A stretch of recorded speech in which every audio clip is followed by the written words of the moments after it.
Well, good morning, everybody. I guess it's not morning, is it? It's afternoon now, isn't it? At least it is where I'm sitting. How's everybody doing on this fine, lovely day? Hopefully doing relatively well. Or at least better than normal. Normal? Not doing bad? Let's stick with that. That's better. All right. What are we working on today? I am going to be working on finishing up, or actually trying to get my second game set up in my Steam Manager application. I started working on it last time and found out that the download time was gonna kill me, so I actually stopped while it was downloading. I was downloading Project Zomboid. And now I think I'm ready to start testing it to make sure that it works so I can integrate it into my application. And then I'm gonna work on getting it integrated. I'm gonna work on writing up a little bit of documentation. At least that's kind of what my hope is. And hopefully, if everything goes smoothly, I can start working on configuring it for like an install somewhere. So I'm not running it within Visual Studio, like getting it packaged up, punching my microphone, that kind of crazy stuff. We'll see. But I want to get the second game on so that way I at least have, what do I want to say? Some opportunities to get some of the UI polished up a little bit so we can be ready to actually use it. And then I can work on getting it built, getting it configured, and then I'll have a whole slew of problems working on getting it released so people can download it and use it, and then how updates are managed and all of that kind of stuff. But we'll get to that when we get to it. So last time I managed to run this Docker command, which you can't really see. There we go. And what it did was download all the files necessary for Project Zomboid. Well, afternoon, TB. How are you doing on this wonderful day?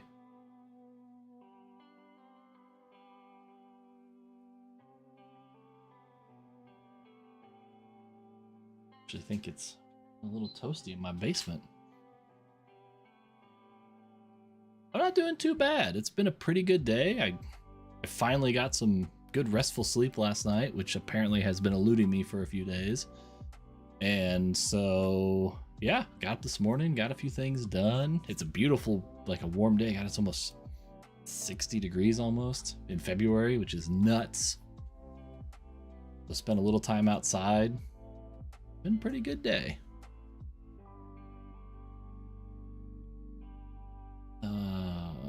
Let's see. This one up. No, that's what this is.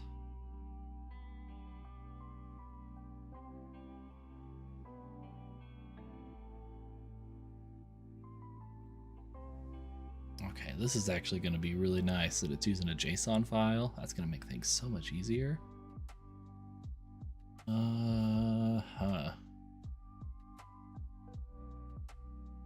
Except all it really has is Java settings.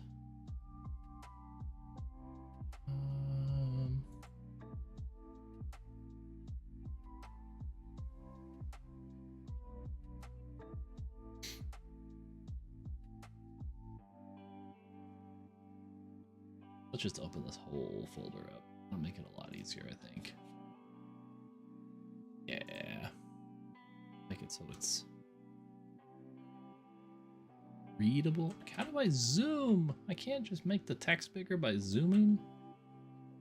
Name. Not settings. Size options. Oh no! What was that? Oh, oops.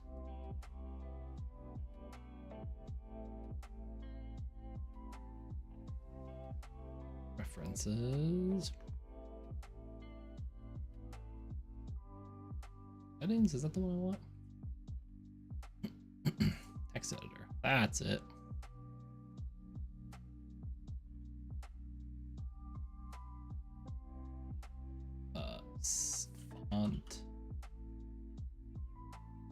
size, control the font size and pixels. 20.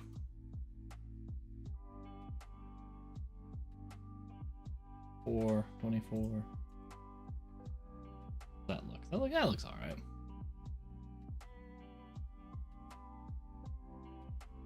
All right, so what have we got? Those. All right, that's actually just straight up code.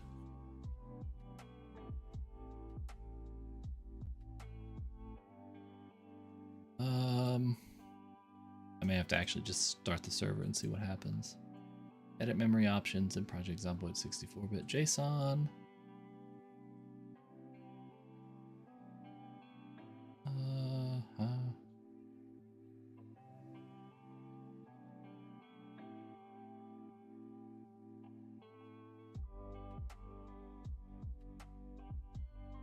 Oh, don't click the jar file. I don't want to do that.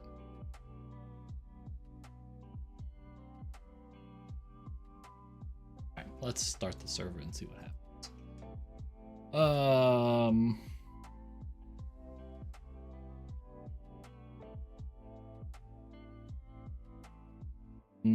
Do I want to... What do I want to do? I don't want to do any of this.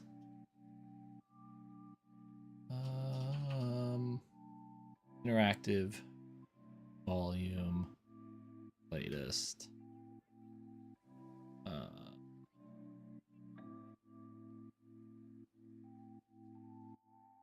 Oh, Docker's not running. One of these days I'll remember to do that. Just start that up ahead of time.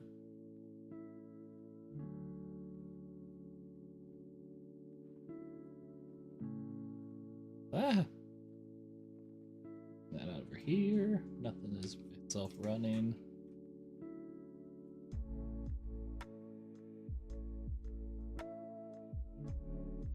Okay, I forgot to tell it to do something like run bash. Go. Exit Steam. Oh crap.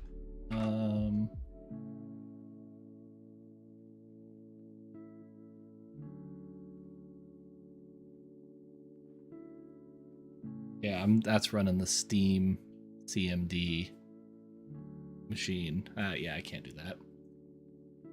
I can't do that. I can't do it. Let's see. Let's look at this Docker file. I'll probably end up just stealing most of it, because I want to install all that stuff. The difference is, yeah, so we'll do this. Copy.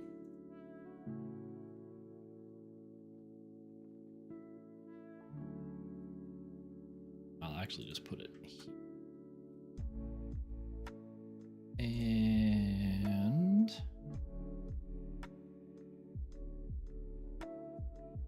close that one. We'll open it here. Okay, install some software.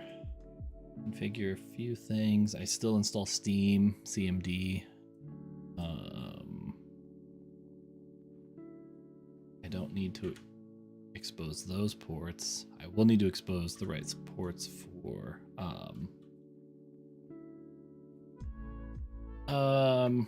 brain fart for Zomboid.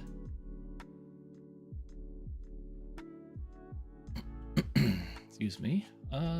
Let's see. I actually don't need to worry about it for testing. I just want to get it to start up and see if it creates anything when I actually run it. So let's go.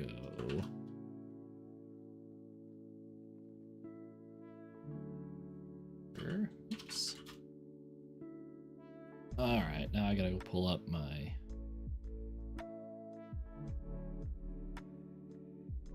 this guy up.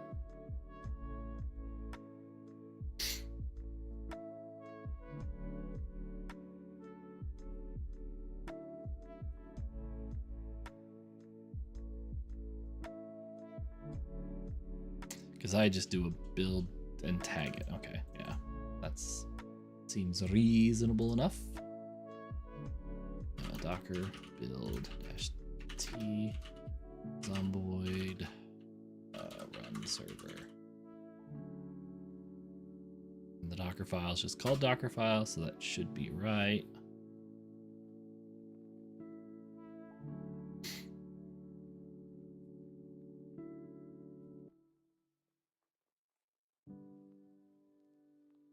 Is building. Okay, let's see. That probably comes in. Oh, it's not built yet, so it won't show up on that list. Don't worry about that. Oh, let's see.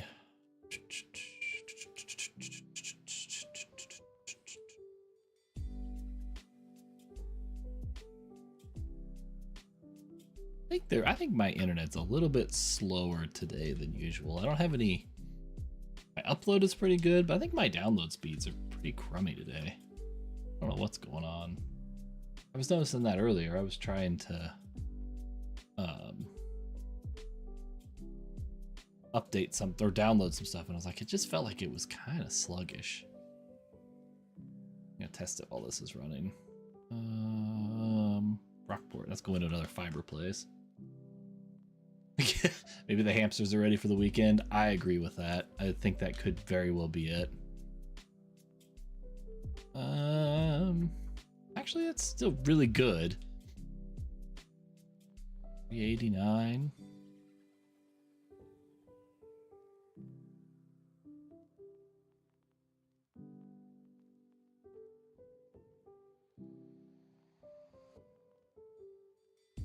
Yeah, it's still pretty decent. I mean, this is me showing what I've got, my privilege, right? It's not as good as it should be. It's normally what, twice that typically? Normally 600 down and 700 up or something like that. Yeah, the hamsters are just not happy. Let's see. I got all of that. I don't think I need to do this because I have an entry point.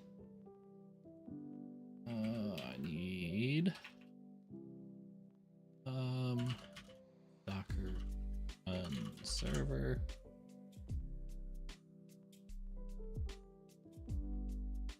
Oh, you're at 800. That's nice. Yeah, that's typically where mine is about, right about that 100, 800 to 7 to 800 typically.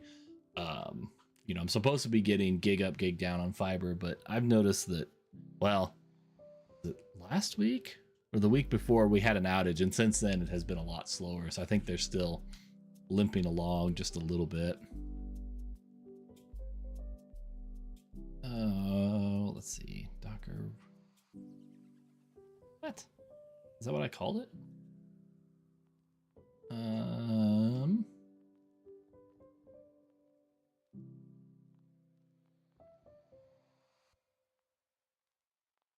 Yeah, because that's what I called it. Yeah. Zomboid run server? Maybe I called it the wrong thing. Yeah, I did. I called it Docker run server. Idiot.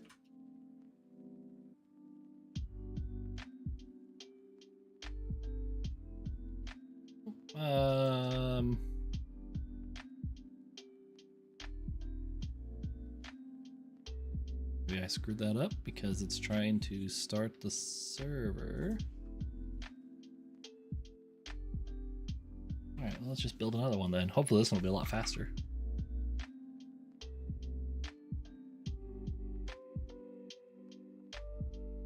I am updating the right one, right? Yeah.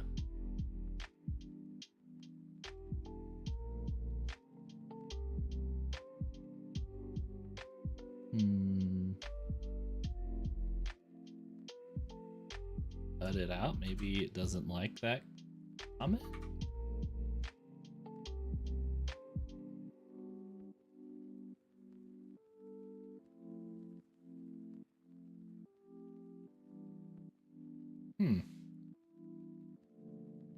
I wonder why it's still trying to fire off.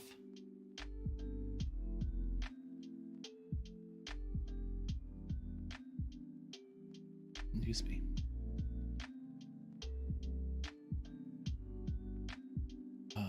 Latest.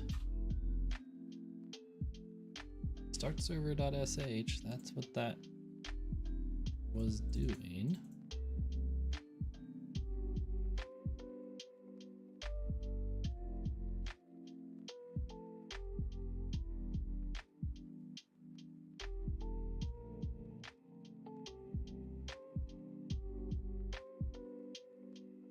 If it changes here. Yeah.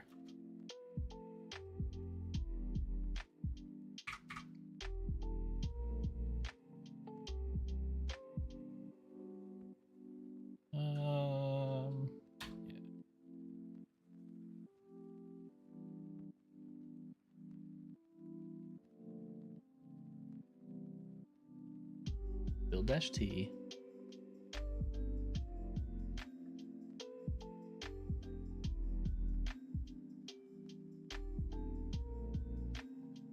Bash, start server, no such file or directory. Weird.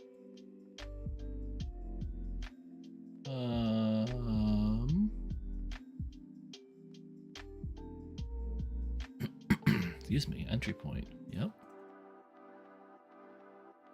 Yeah, it still has this CMD right there.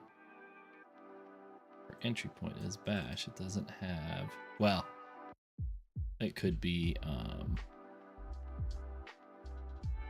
me go like this and I'll just delete all of these.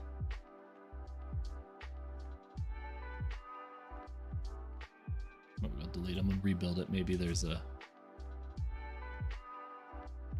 reasonable explanation here. Zomboid run server. So it's got some cached stuff, which is what I expected.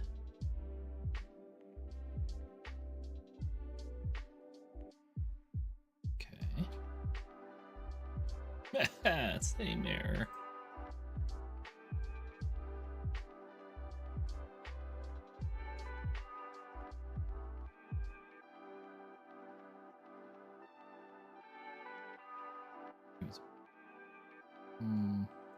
Nope. That one open anymore.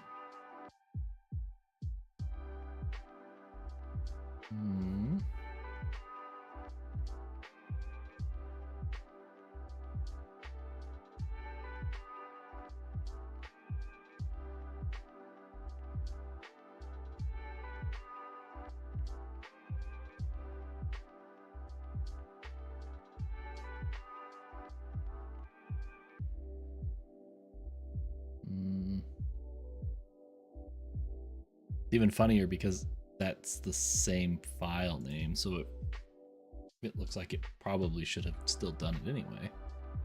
So I'm doing docker build-t in the local file. Let's go. Can I just say your file?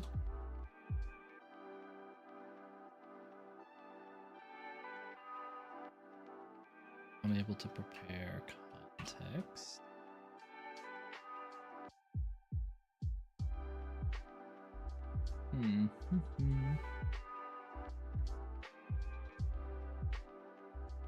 It's doing all that. Work directory is data.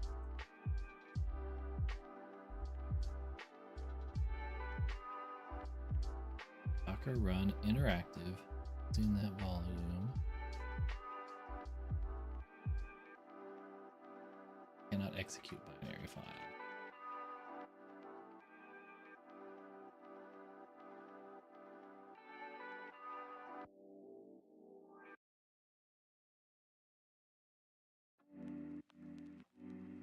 Set a default command. Maybe I just turn that off too? Maybe that's the problem.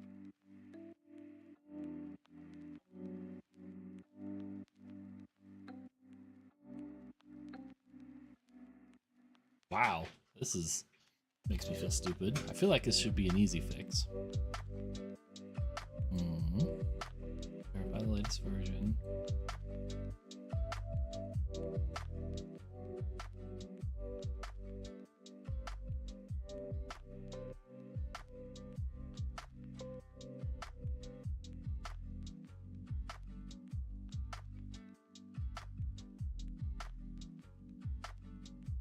Uh-oh, someone's at the front door. Who's at the front door? Oh, the mail. The mail. They're leaving. I don't need to go get it. I'll just check the mail later. Okay. So what did I do? Did I rebuild it? I did rebuild it, right? Still doesn't run.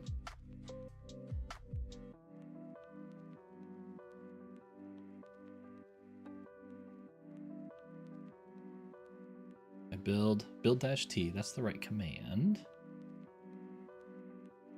What am I looking for? Looking for edge.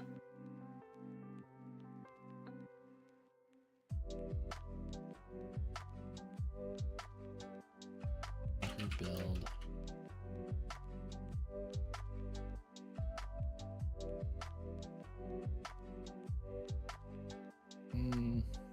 Docker build.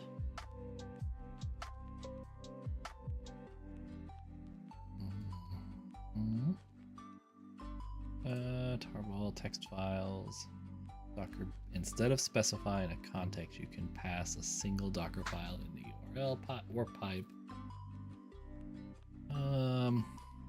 So I could get content Docker file, Docker build. It's essentially the same thing, I think, unless it's changed. I mean, I have applied an update, so it could be that.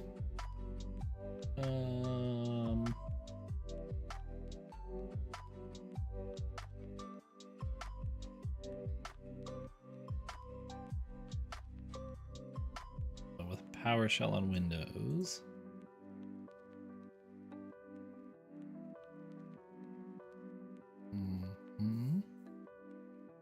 Docker build local.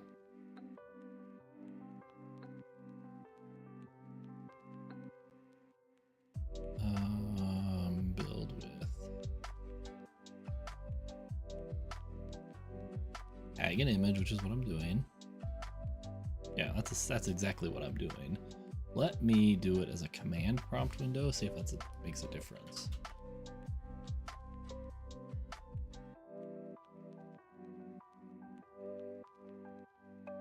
Docker build T. What's the command? Just Zomboid run server.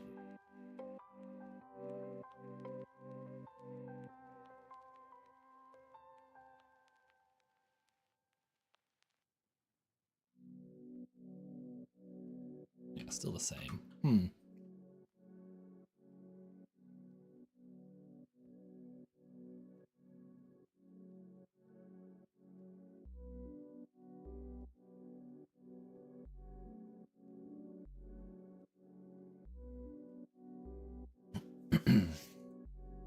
Well, I never thought that I was going to spend my time trying to figure out what the hell I'm doing wrong with Docker.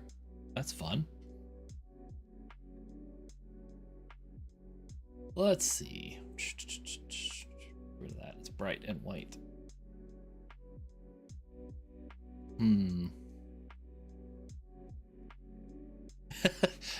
It seems like if I'm using Docker like consistently, like every day, never have a problem. But then I go like on any kind of a break and I come back and it's like run. It's like nothing wants to run. Like I don't understand.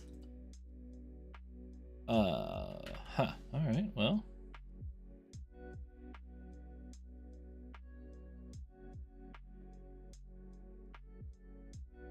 Let me just call it server 2.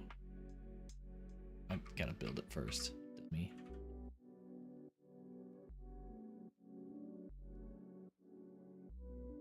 Yeah, it's the same thing. Not that I expected anything less. Okay, let's just kill all of these images.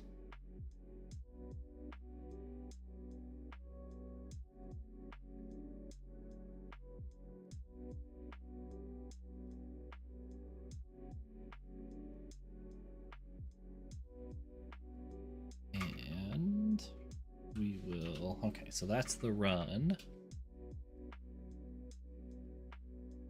Doing a build using this Docker file. I'm in eDocker. Oh, wait a minute.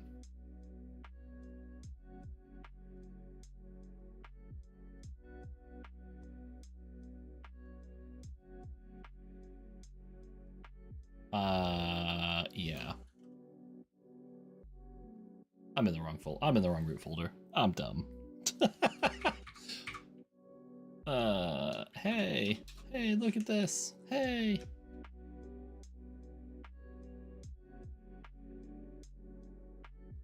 Hey, it works. Oops. Ugh, I'm a genius sometimes. I really am. Hey, and look, there's start server.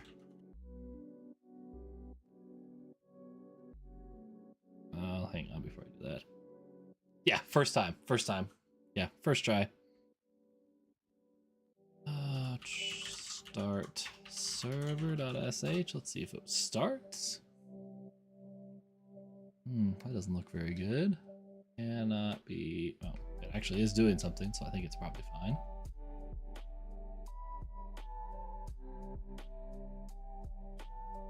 Yeah, so the lesson here, don't use this one.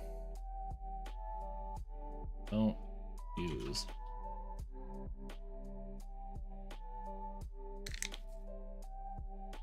All right, so I don't think it added anything, so I think that's good.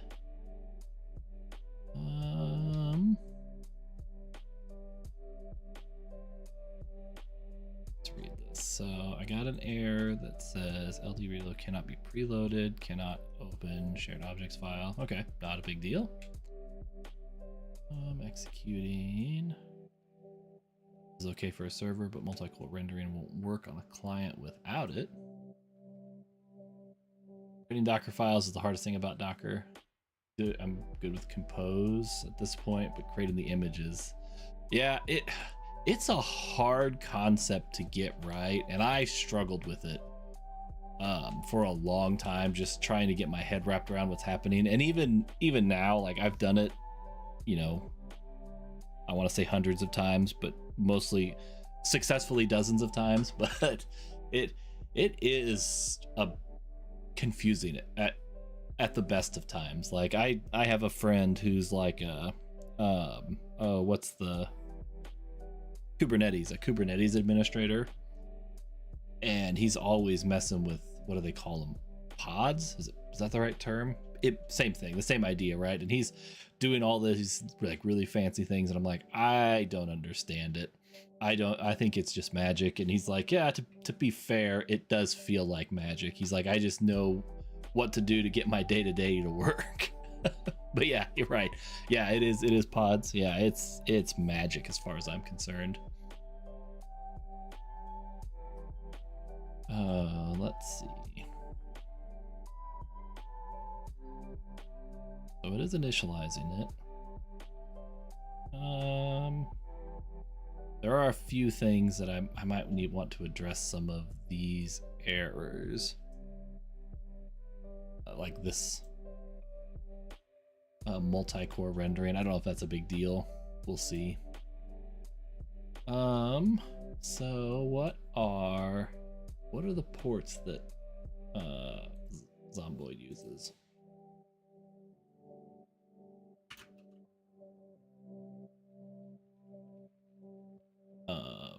Server ports.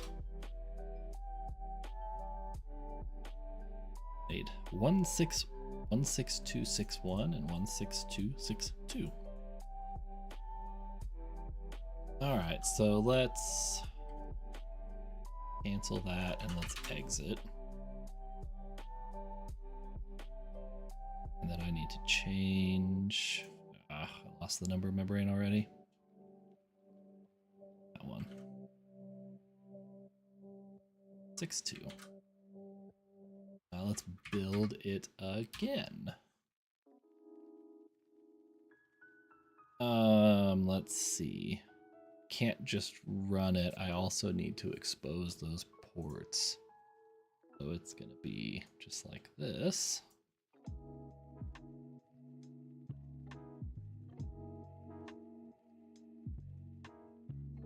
Except that now they have to be these numbers. 16261. 16262. This one. This 16262 1 6261 16261 16262 16262. I hate those port numbers. I don't know why. They are hard for my brain to remember and type. Do it again. So now it's set up. Say start server.sh. Now it should be started. Let's see if I can test it, make sure that it works. Hopefully it doesn't go too crazy on me. I probably should have made sure I have borderless gaming set up for it, which I don't think I do. Oh, what am I making? I am working on a generalized application to run Steam dedicated servers. Man, that's really hard for me to say today. So right now I'm working on configuring a new server. In this case, it's Project Zomboid, and I'm working on building a Docker container and a Docker image that the app will run to fire it up. And we're ready to try testing it, hopefully. Let's see. Can I change this thing to not windowed? Yes. Oh, no, actually not. Sounds like a lot. Yeah, it's actually, it is. It's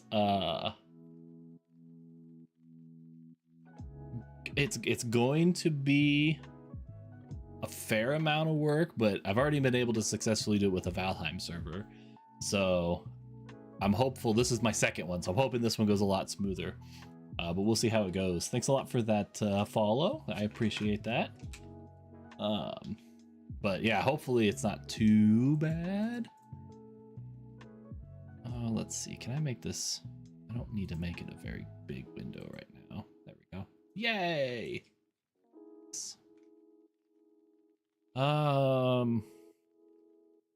Join.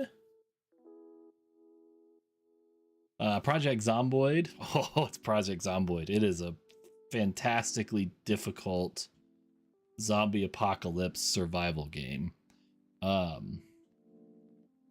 It's kind of hard to describe. Well, here, I'll just pull it up here. It's a Steam game.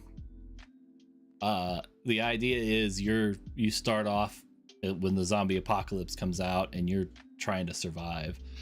No, it is not a free game. Let's go to the store page. I don't remember it being too expensive. I've had it for a while now.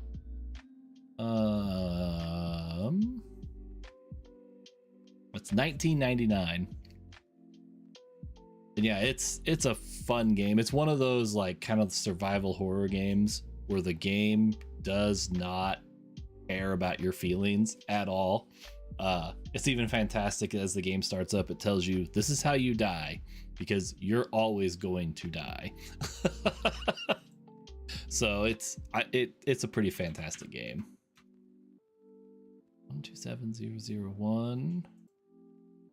I didn't put in a password, I don't think. So we'll call this one. Oh, no.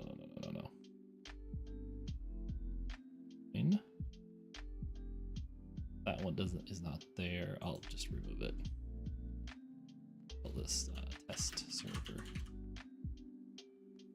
And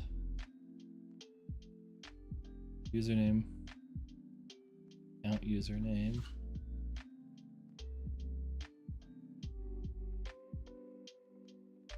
So what?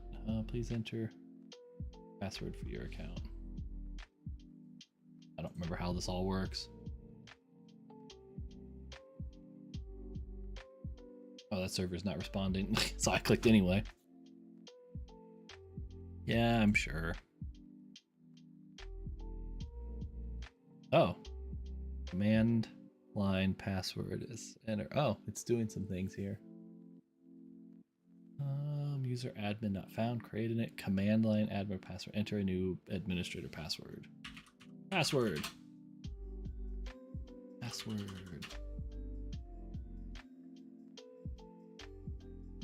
Well, I appreciate it. Thanks for stopping by. Hopefully you can stick around longer next time and hopefully figure something out. Take it easy. No UDP enabled internet gateway found. You must configure port forwarding in your gateway manually in order to make sure you're accessible from the internet. Oh, the server's not even finished loading. I wasn't paying attention.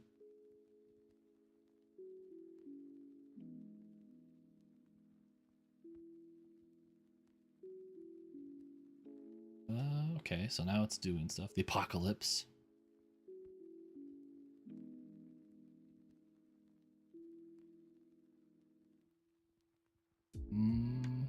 Model scripts.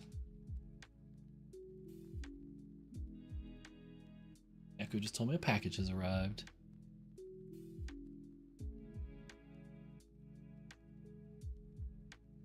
Out for delivery. Oh, that's a big package. Ugh.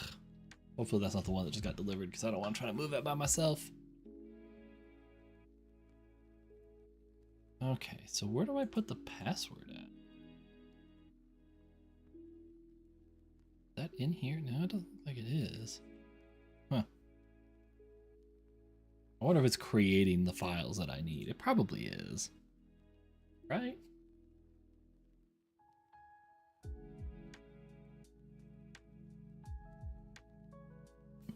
I don't know, but it's definitely doing something.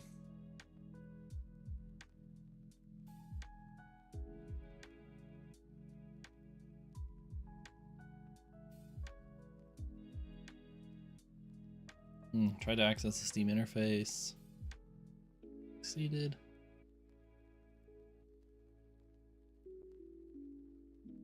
Discord token is not configured. Oh, it can connect to Discord? That's kind of cool. Server started.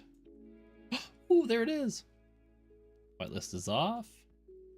Join.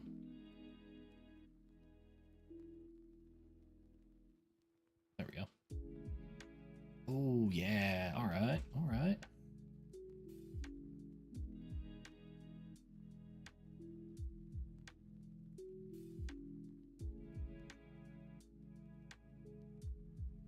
Okay. Something happening. Yeah, all right. Where am I gonna start? Let's go to West Point. We'll be a park ranger. Oh, I got points to spend.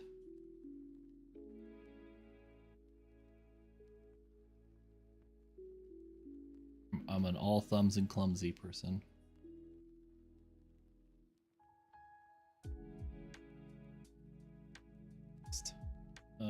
Yep, that's fine. I can be a. Here, these are the end times. Dun, dun, dun.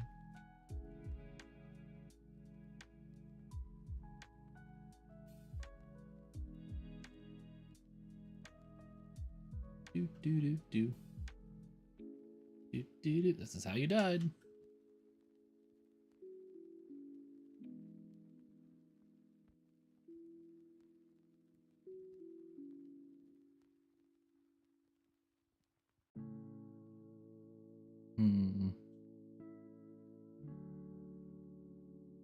Click to click to start. Yeah, I don't need to have all that. That's fine.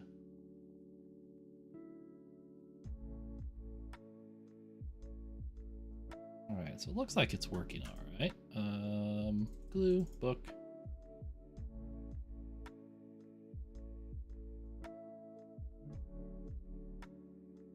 Oop, cigarettes. Always these cigarettes.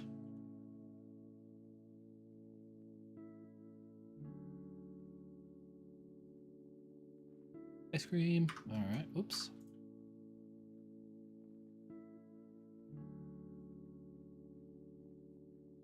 Ah, zombie.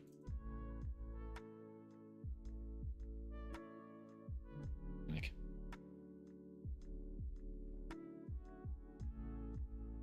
Okay. Well, we will quit the test.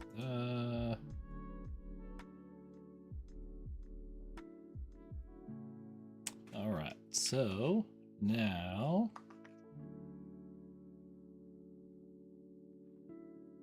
that all seems to work. I killed the server. I wonder if there's anything. Is Java. That's all just, that's actually Java stuff, I think. Up here it's easier to see. Excuse me. Yeah, so that's just actually the compiled code, it looks like. Org. Yep.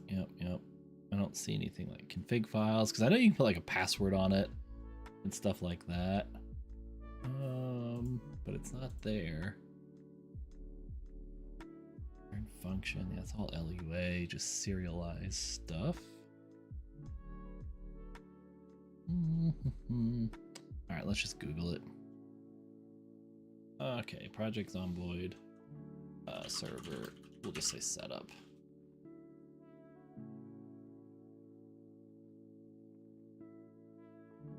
Do not launch server via Steam. Yep. Login, update.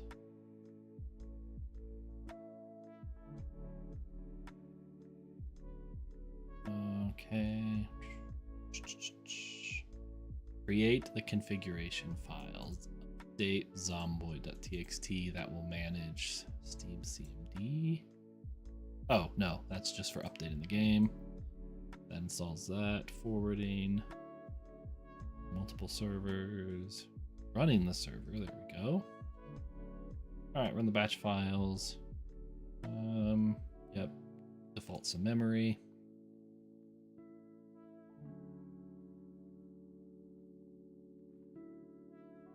Oh, here we go. Optionally, you can change the name of the server. This will change which .ini file is used, and it will create a new save folder by this new server name. So I say server name, and then whatever it is. Okay.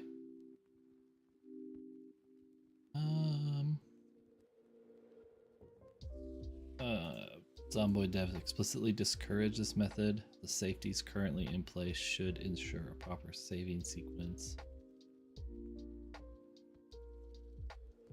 Launching the server will open a command console that begins executing the server on your machine. On the first run, it will prompt you to set a password for the admin account it will create after the server finishes setting up the game. A message will output whether it's success or failure. Okay. That's creating a service that they don't approve of. We won't be doing that, so it won't be a big deal. Logs are not managed there. To send commands to the server. Is that for this whole section? It must be. Interesting. Okay. Configuring the server game settings. Be on a Linux machine. Server data save location. Home PZ user Zomboid. If this data does not exist, the server will generate it automatically. Ooh. Could be that is.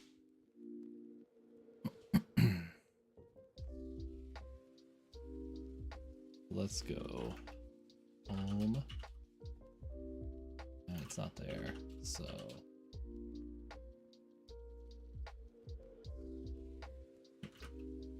Yeah.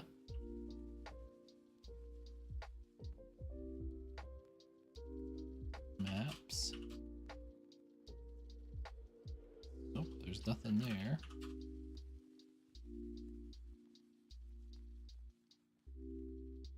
Like 64. No. Okay. Default the server will look for game settings and server test. Assuming you followed the above instructions, it would be home PC Zomboid. This data does not exist, the server will generate it automatically. So I'm looking for server. Oops. Whoa. No. I don't want that.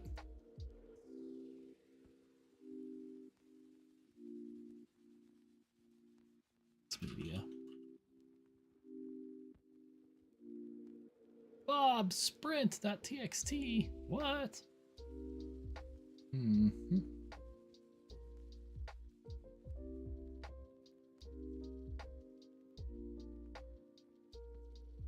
All right, let's just browse around.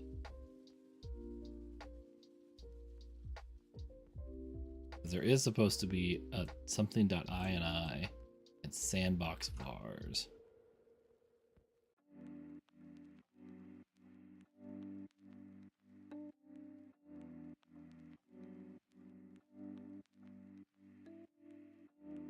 Those are all class files. That's all code. Then that's where the Java execute sides. Media. Well, yeah, that's something different.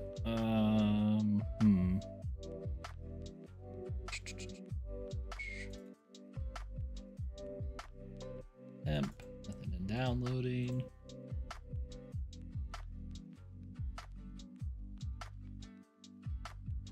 All right, what does start server have?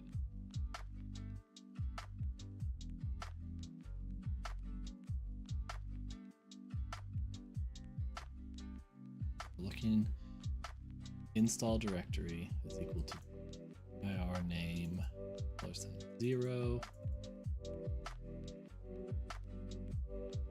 Install directory. Otherwise, it's print working directory. Right, pwd.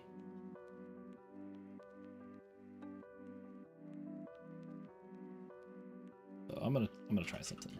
Start server.sh. I'm just gonna try to run it with that command. Maybe I just started it improperly.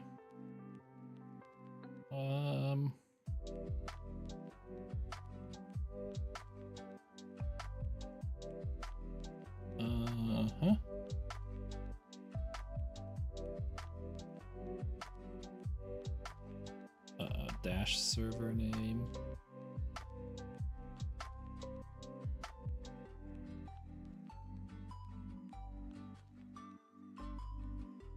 I'm gonna call it AP test, all caps.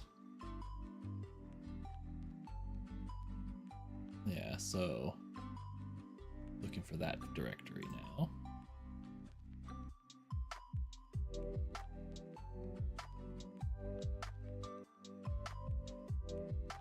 And I don't see it. I think it's because it's not putting it someplace I have write access to on the Docker image. Bug.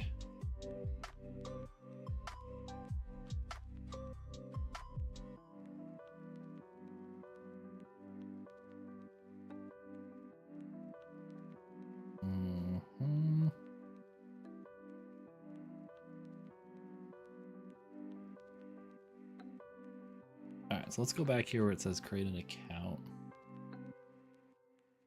Oh, yeah, okay. I think I know what's going on. I gotta let the server start first, so.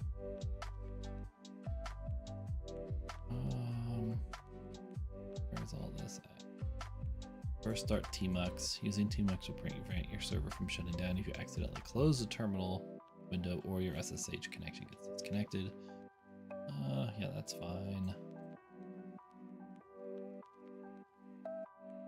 Navigate to your installation folder, start that file. However, if you follow the instructions on this page, yes, steamcd, navigate to the folder that was specified in the script. Optionally, you can change the name of the server. Yep. A new save folder by this new server. Which I file don't use, it will save to the server open command console.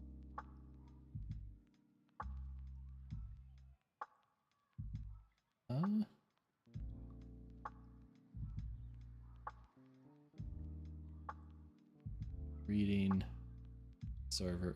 Okay, so it should say there what it is. Okay, okay, let's see.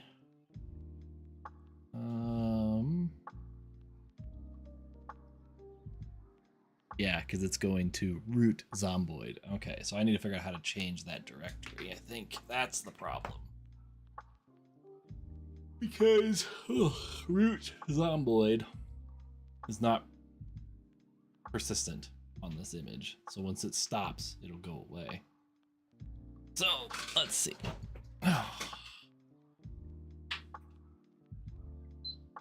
Lame sauce. Takes a long time for this server to start, doesn't it? Just because I was complaining about it, it decided to fix itself. Yeah, root Zomboid. Password. Word.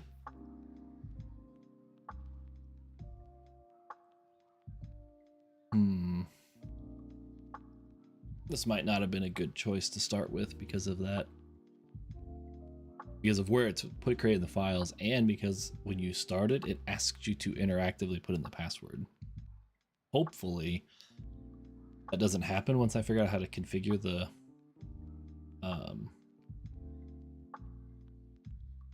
INI file, the config file. That's the word I'm looking at. And it's probably this, right? Start server.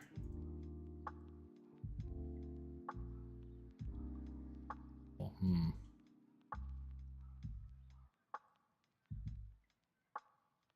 After network target.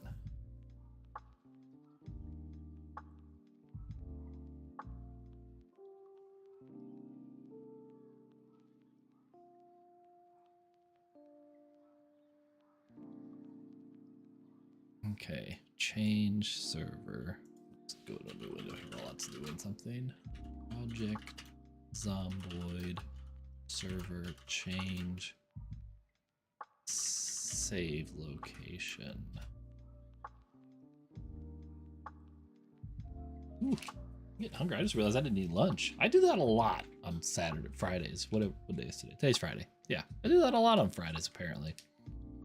Realized I haven't eaten and now I'm hungry. Oh, speaking of which, speaking of being hungry, I'm gonna do something about my 3D printer. Start off a print. I forgot to do that.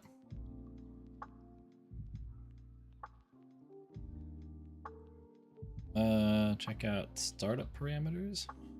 Startup parameters. This can be overwritten in the VM arguments. Okay.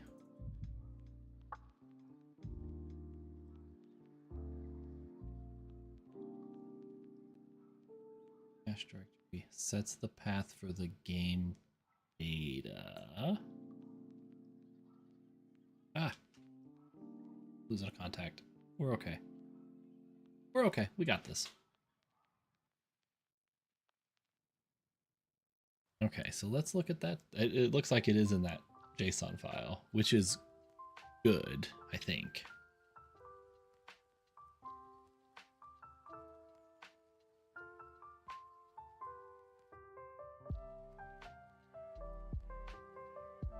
Okay, yeah.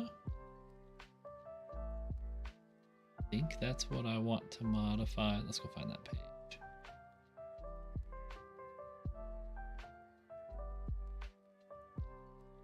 Okay. Add the user home path to your Java parameters and it'll change the Zomboid location. User home path. Yeah, so I can put the admin password, server name,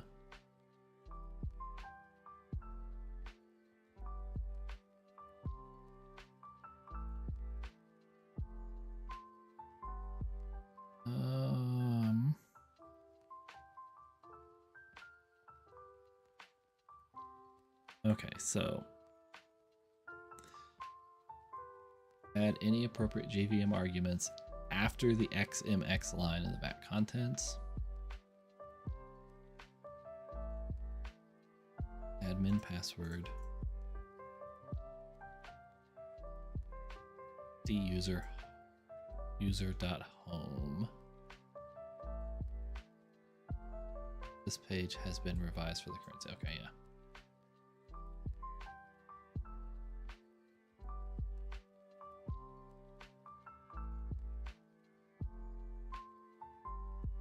Okay, so let's see. Project Zomboid has customized startup parameters of either JVM arguments or game arguments.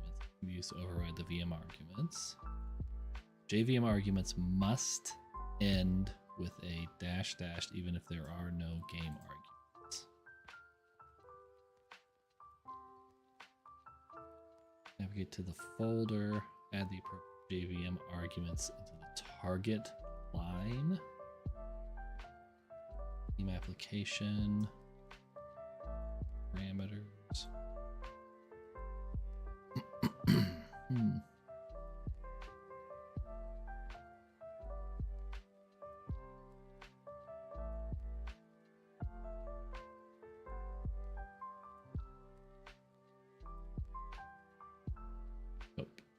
Nope, close that. Don't want that.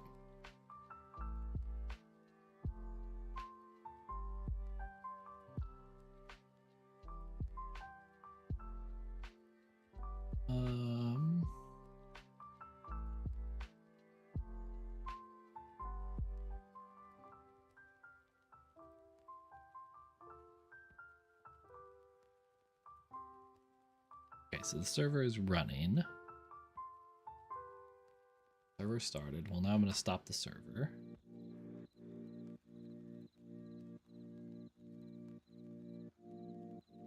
Zomboid.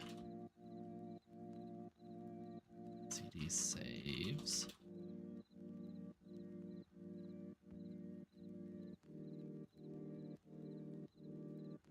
Okay, so this is the one that needs to move. Okay.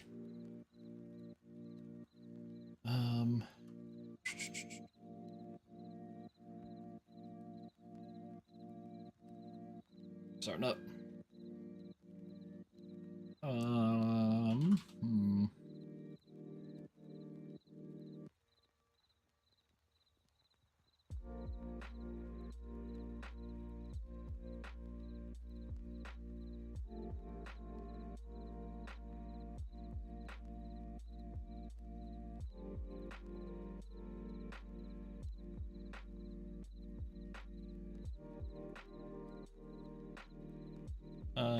CD.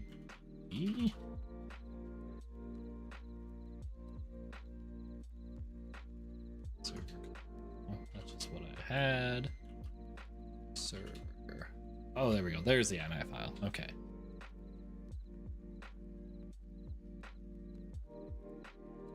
There's all the settings.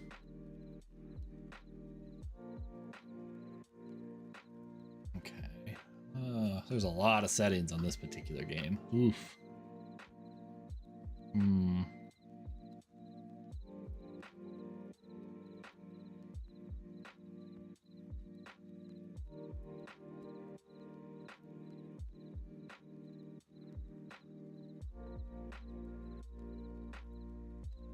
Okay, but that's really irrelevant at the moment. I need to get this save put in the right directory. I need it right here. Okay.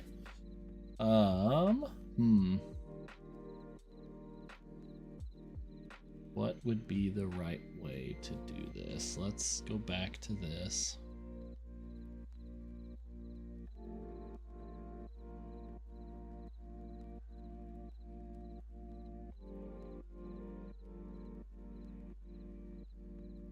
So JVM arguments. So if I add this user home to path, overwrites the /zomboid home directory, whatever path I want.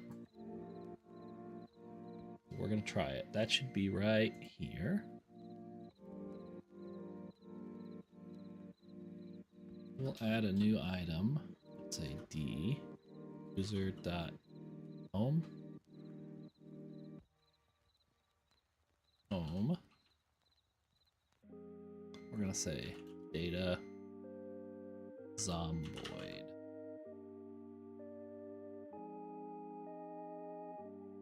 Yep. And now let's start server. SH.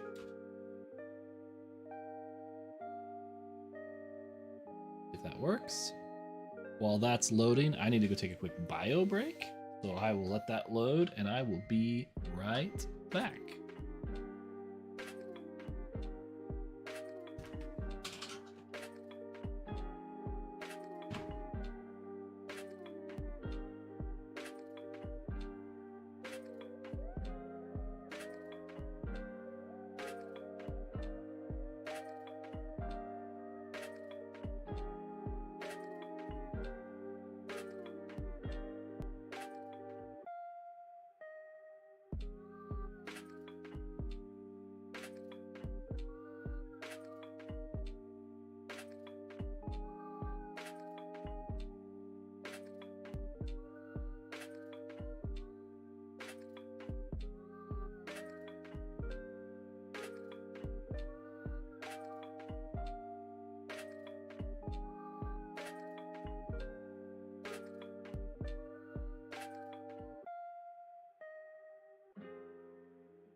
All right, I feel way better.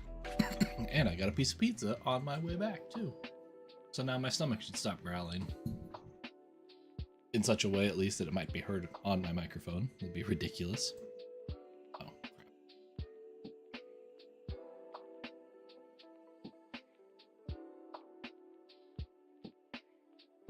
It created the Zomboid folder. Nice. All right. All right.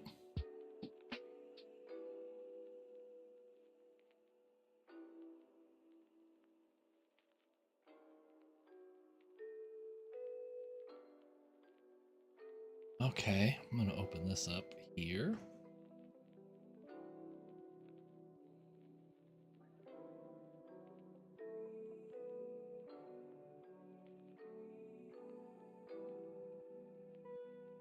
Administrators must manually create username password. Gross.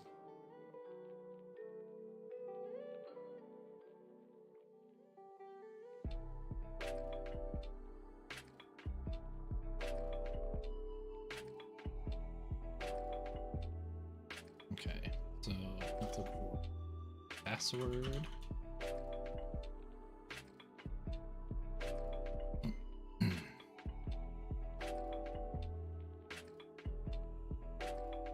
That's the server password. Okay.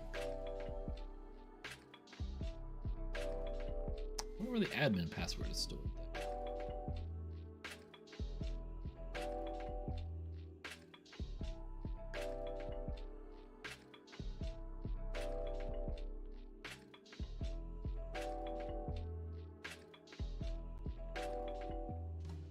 Oh, admin password. So there's this option to bypass enter a password prompt. All right, that'll be the next one I try. I want to have that bit created. I don't want that to prompt. All right, so let's kill that server. Okay.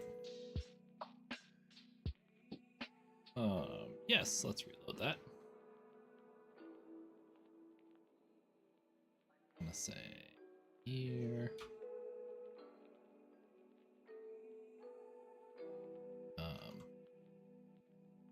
Admin password.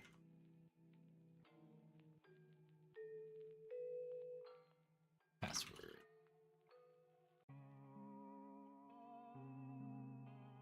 And then we'll change this to Zomboid 2 just so I know it's a different instance.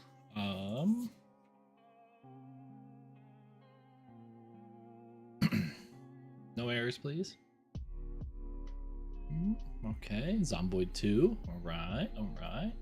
Fix the admin password.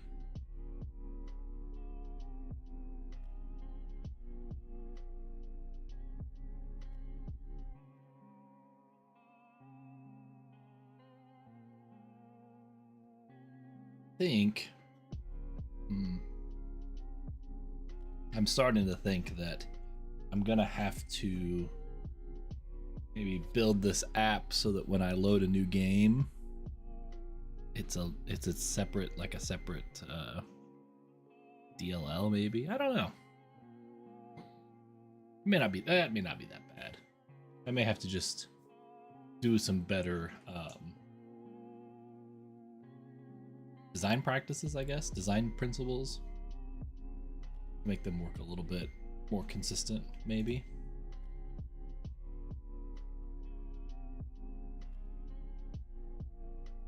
All right, come on, finish initializing. Hit enter so make it think like it needs to do something.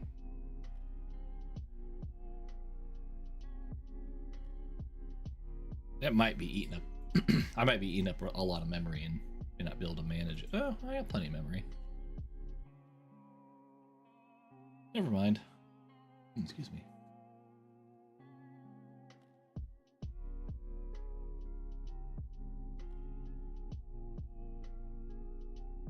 Whoa, I clicked something wrong. There we go. Zomboid. Zomboid 2.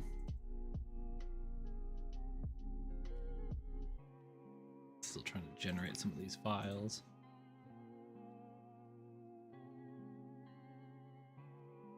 Or whatever it's trying to do. I don't even know.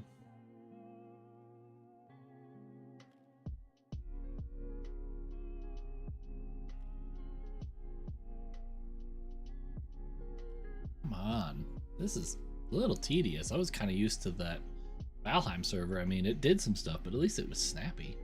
I mean, or at least things were constantly moving like it was snappy, I guess. Not necessarily that it really was.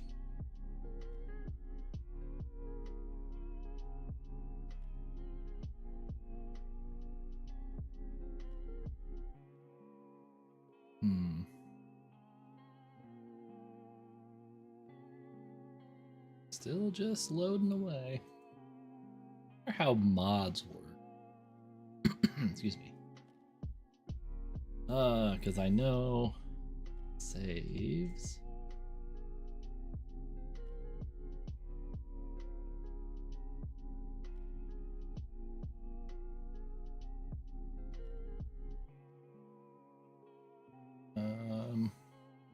Mods. No, I want it.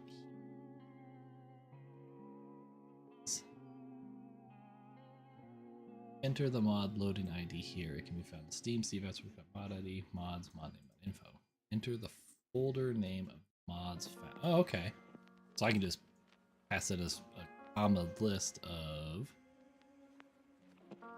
all the mods. Sweet. Server reports, I can change that there. Okay.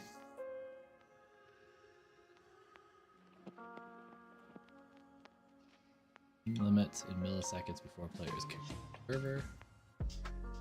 100 to disable.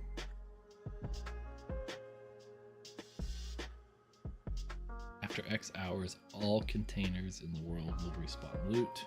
On loot. Okay.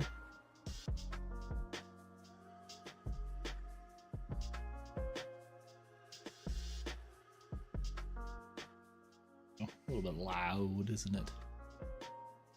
Okay, interesting. Still asking for that password. Damn.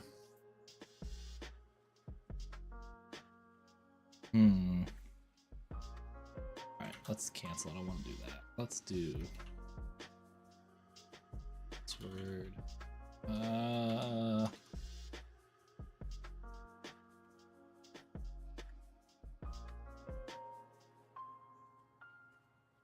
Server name, yeah, okay. Gotta do it here. Admin password. I gotta go through all that work again, I know. Well, maybe.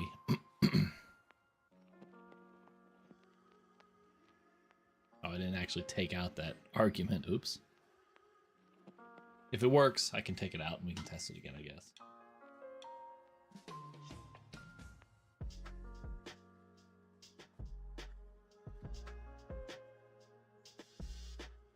Okay, so now this app has a lot more settings that we're gonna have to adjust. I mean, I guess Valheim could too. I never really considered a lot of the different settings. Like this one has a lot of configuration.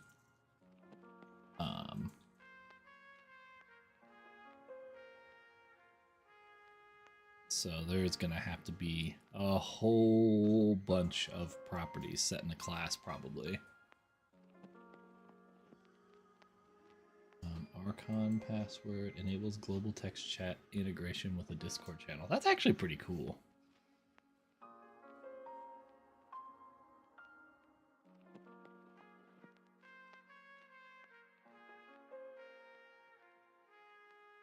Limits the number of different accounts a single Steam user may create on the server. There are, excuse me, quite a few.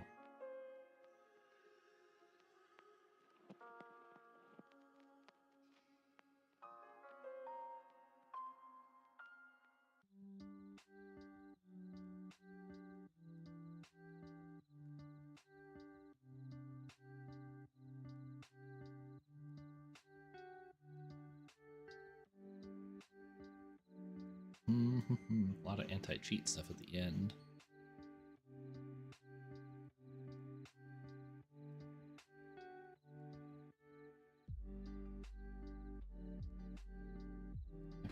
Player. Huh. Okay. Interesting. Let's see. Is it doing something? No, nothing new. All right. So if I'm gonna have all of these items, like the Valheim server configuration, there's really not much to it. That was the thing. It just has a password, a name. Ooh, I think my print's done already. Nice.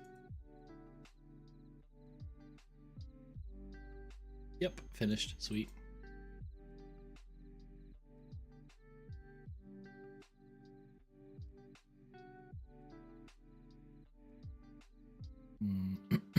Yeah, so there's not a lot of settings on this one. This one only has what? This one's 3.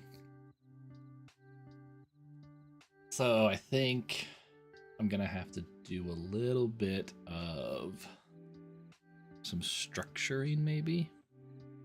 Just try to think this through. Actually, I mean, I don't think it'll be that bad. It'll just be more of this, like what I'm doing. I think there'll be a new folder.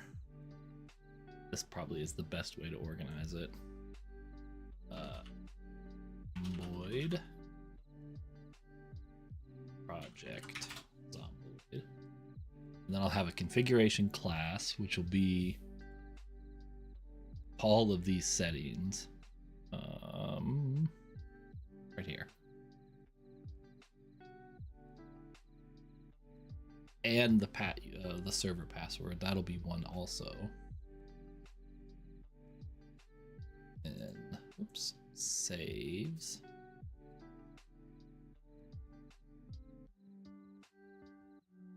Messages debug.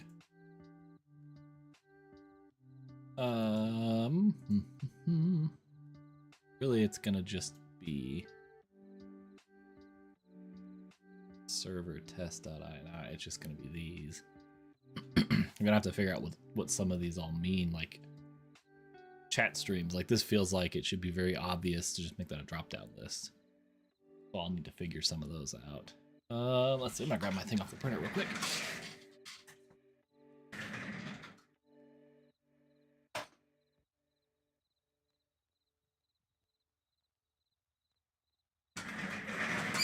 They're easier to pop off when they're warm. Oh, there we go. Okay.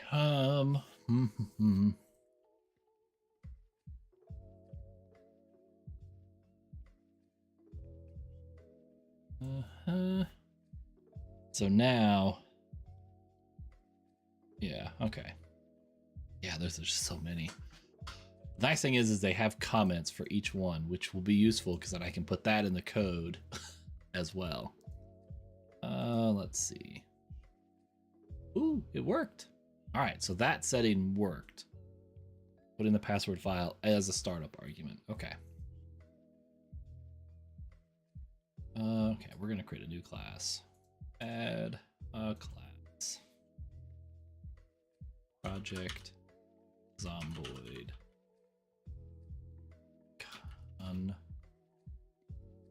Configuration. And this one's going to be super gross.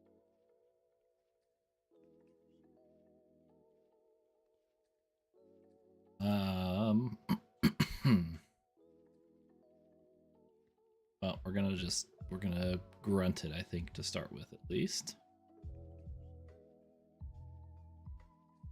It's gonna go like this. Yeah, I know. Find all instances of that and replace it with that. Yep. Public Boolean PvP.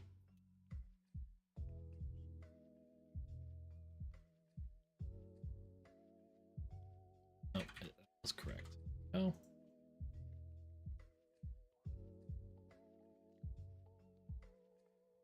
Public Boolean was empty.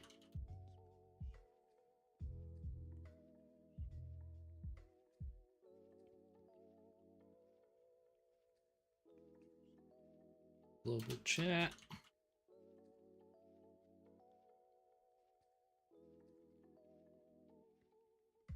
public string streams.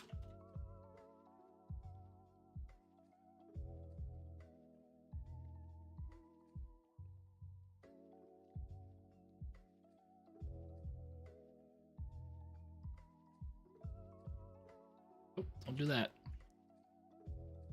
That must be Visual Studio Code that lets me do that.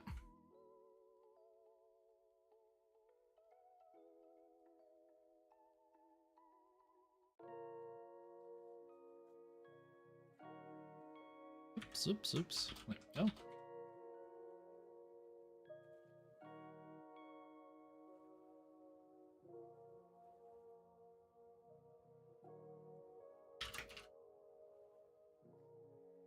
Ah, what happened?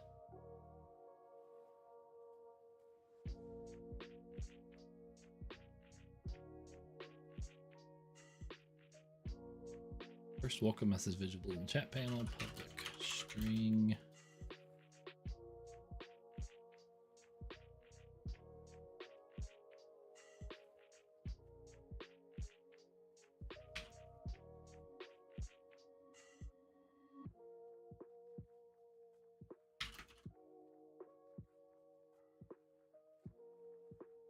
Oh, I love the tediousness of it sometimes.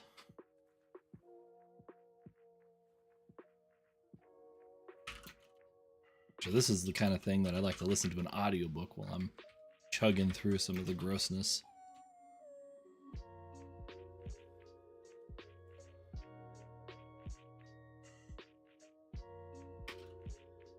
That'd be sweet if I could find some no royalties audiobook I can just listen to while it's doing grunt work, because that wouldn't be a boring stream to listen to, right?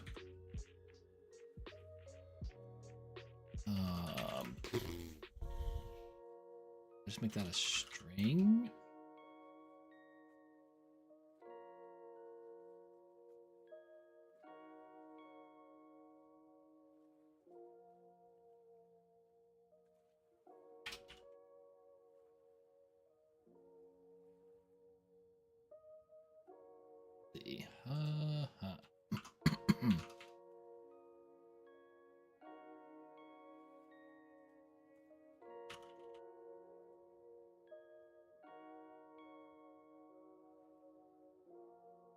Public Boolean shows safety.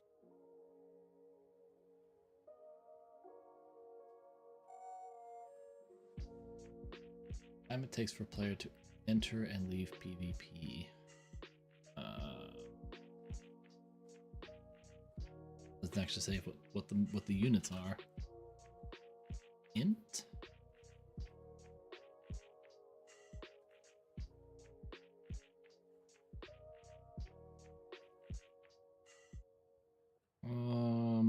Yeah, int again.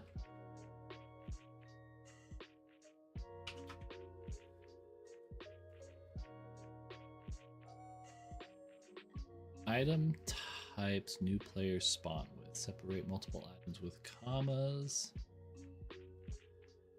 Okay.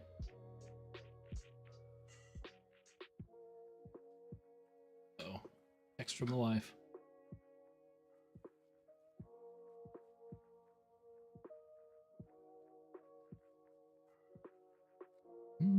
Yep. My daughter, one of her friends, who has some, I don't want to say she has anxiety issues, but she's kind of a very cautious child, I guess, kind of, gets easily upset. But like my daughter, I mean, she has anxiety problems. Always had this kind of a problem having friends stay over, like having a sleepover. And I want to say like a couple of months ago, her mom basically made her have our daughter stay over for the night, like convinced her it was a good idea. And since then, like every weekend she wants to have a sleepover. It's pretty funny. My wife's like, I think we created a monster. I'm like, we didn't do that, but there was definitely a monster created.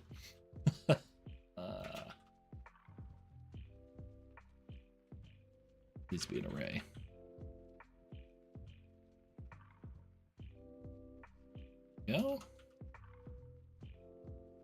Import can be, yeah, that can be right. That can be an int.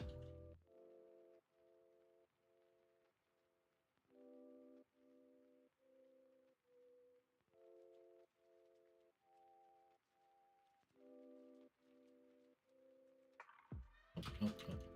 To just get that copy and paste it into my, get that copied, so it's just in my copy buffer.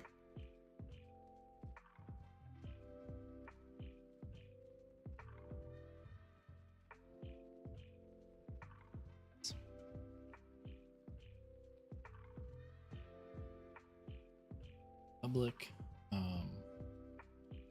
int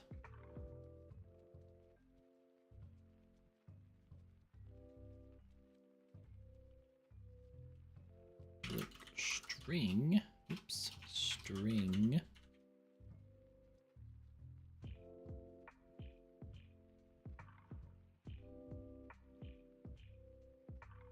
oh, I'm only at line 67. I've got to go all the way down to 400. This is gonna not be tedious at all.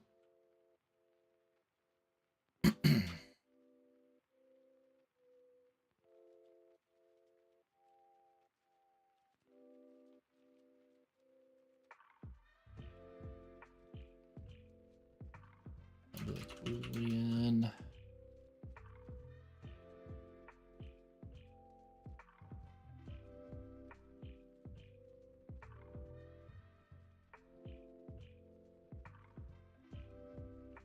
So there we go.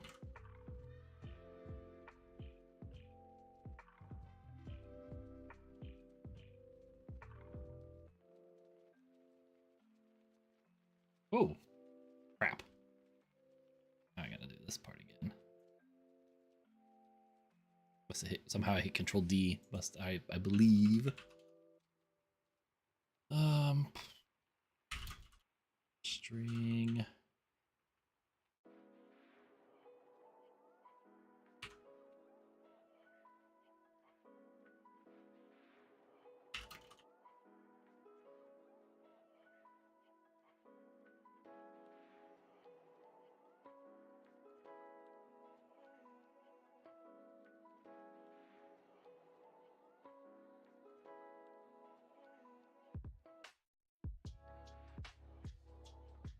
Make that an int as well. Oh, maybe. After X hours.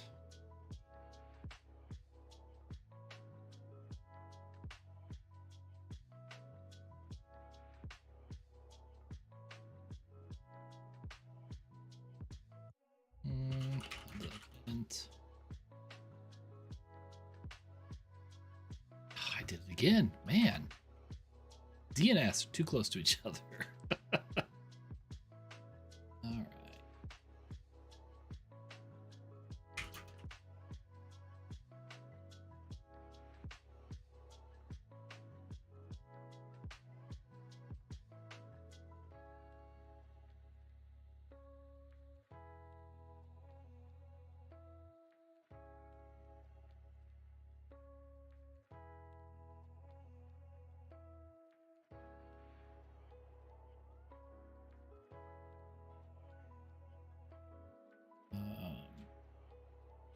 Excuse me.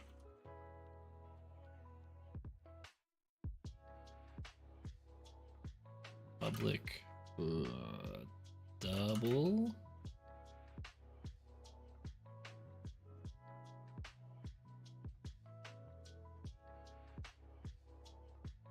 Int.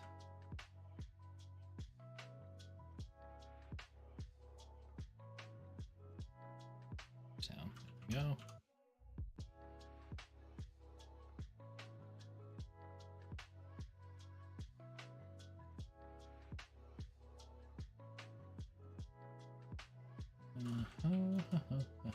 All these settings, I didn't realize all these things that were possible in playing Project Zomboid. I haven't played it a whole lot, unfortunately. I've started a couple of times and I've just never kept at it, I guess. Every time I start, it's like, I don't know, like I was playing not that long ago. on a buddy server, and I was having a lot of fun playing. I was having a hard time. I was having a hard time playing because one, I didn't really know what I was doing, and they were playing with a bunch of mods. So I was like, I need to probably play a little on my own. And I didn't really spend a whole lot of time just trying to like learn the mechanics of the game again. So that's kind of on me. I mean, I should have done that, but I don't want to do that now. Players must have survived this number of in-game days before they're allowed to claim a safe house. Okay.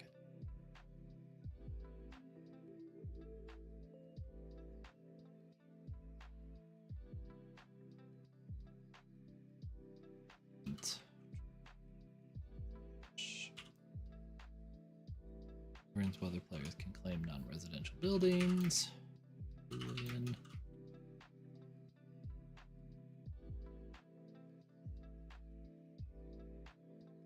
Yeah, well, I guess once I get this app running, maybe I'll start my own Project Zomboid server up so I can play around with it and learn how to do things on it. That might be fun. But keep it vanilla for a while and then maybe work on updating it to add some more of the mods.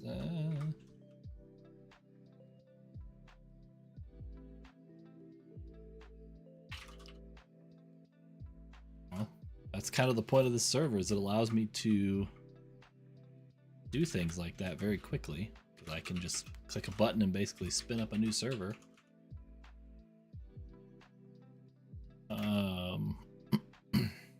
Determines if a character is from another server or single player. This value may be changed by a soft reset. I think I meant that a string.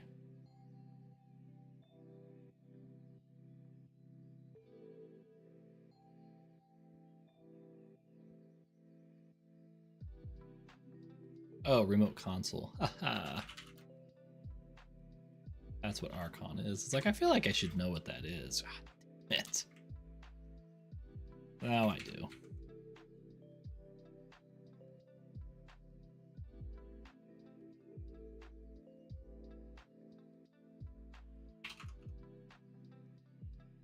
Click string.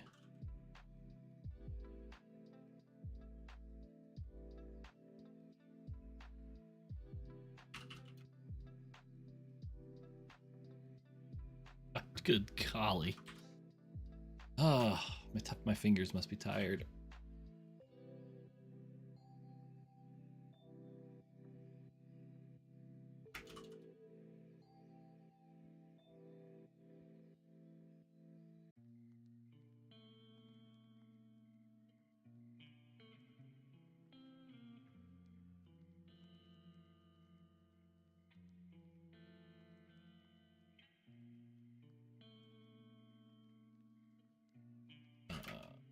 These should all be strings.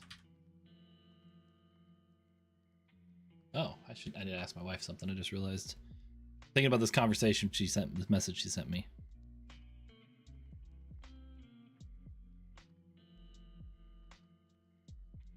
I need to pick up.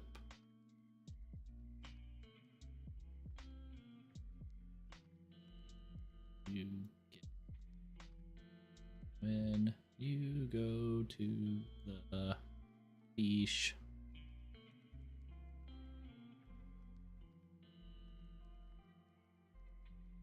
Important questions. Got a fish fry tonight. I'm super excited about that. I love fish. Catfish, specifically.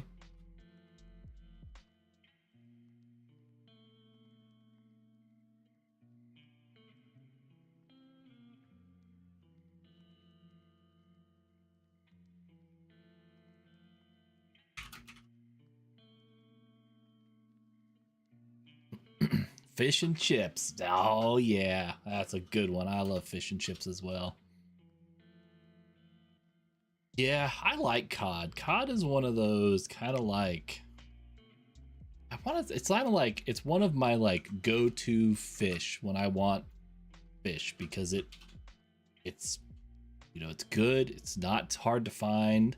It fits in just about every fish recipe I have that I when I make fish. So I do like that. However, yeah, I still love catfish, which is weird because when I think about like how a catfish lives, it's gross because it's a bottom feeder, but man, it tastes good when they cook it up.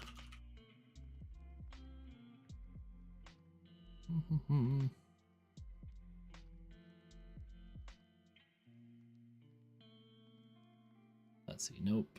I'm getting. Nope. Nope. Nope. Nope. Nope. Why can't I use? I can't even use my own cell phone. Oh. That's cool. I can get her from the school and bring her home so she can pack while I change and load up.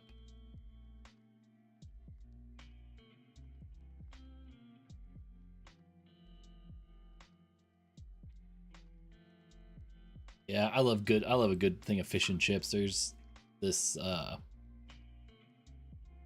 only tried catfish once. Oh yeah, you're in New Jersey. It's not as popular there. That's kind of a I think catfish is kind of a Midwesty thing. But I do love it. But I love fish and chips, and there's this it's a food truck that drives around and occasionally stops in here and they'll do fish and chips, and oh, it's so good. It's so expensive, but I pay exorbitant amounts of money every time they show up here just because no place around here in the middle of Nebraska can get you fish and chips. And it's not the best I've ever had, but it's good enough for me.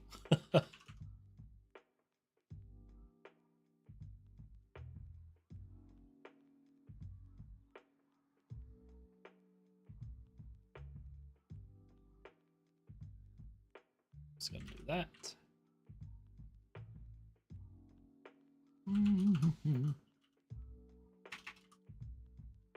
This feels like an array.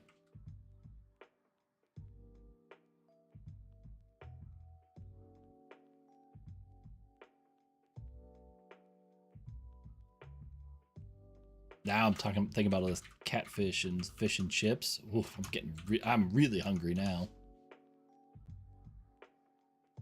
String William.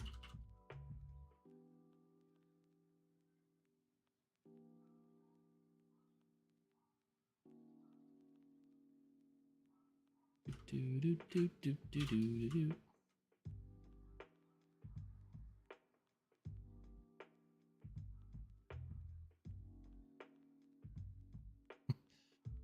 VoIP. Voice enabled.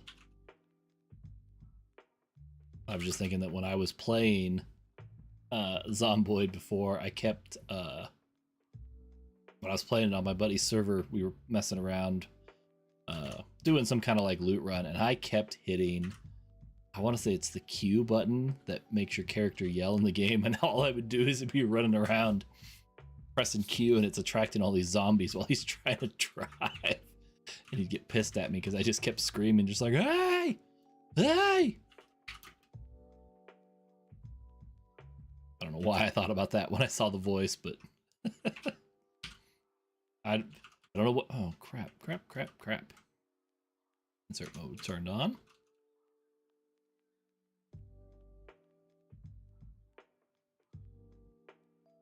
I got kind of a kick out of it because he was getting frustrated. Wait, I'm dumb.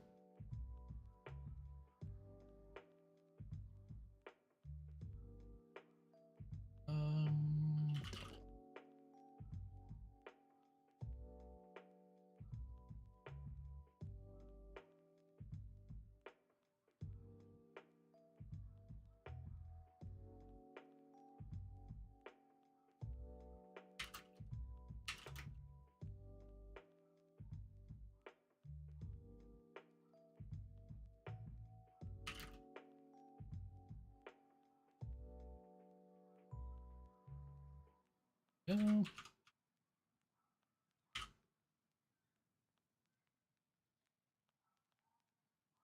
Damn it. Again with the Control D. Jiminy. I need to move that either. I just need to stop saving after every line.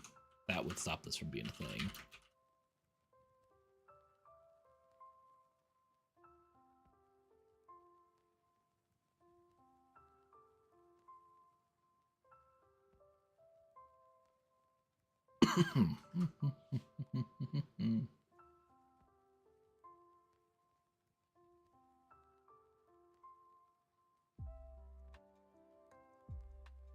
Tried to do it again. I actually did save, but I caught myself from hitting Control D because my fingers were clearly in the wrong spot that time.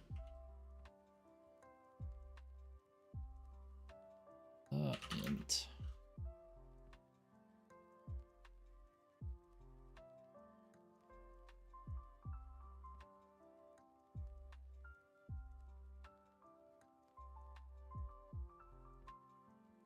Actually, you know what? I wonder. Well, I have to tab that one in. I was thinking I could probably not tab that one and save a little bit of time. But it's probably not a lot. I guess I'll try it on this one. No, I won't, because I'm dumb. Because my fingers are already in automatic mode.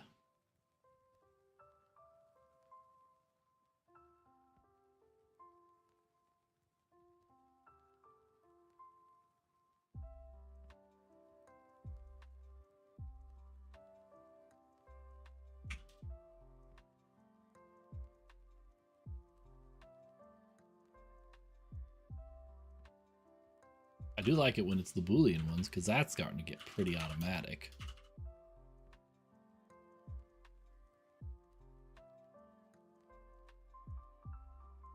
Like a semicolon separated list of commands that will not be written to this command server log. I think I'll just do that.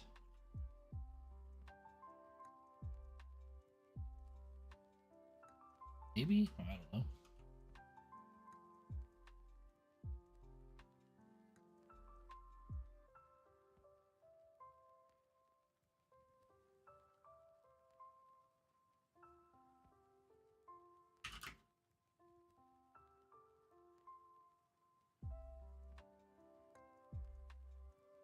Get the caps lock that time. Int.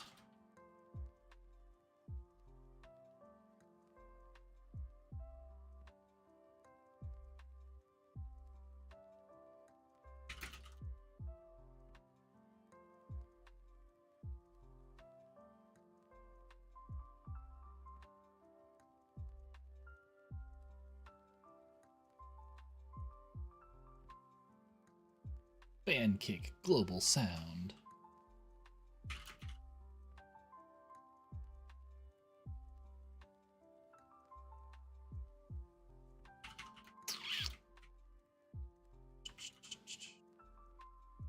And close, right? 400 and some change.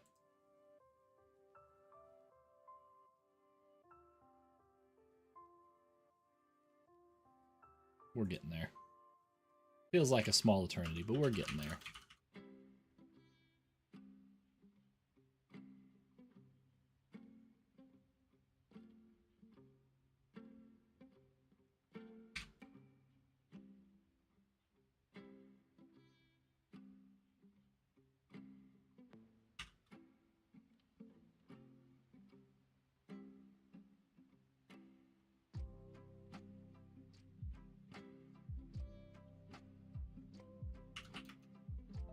Oh, that's not a Boolean. I probably should actually look at it, not just type.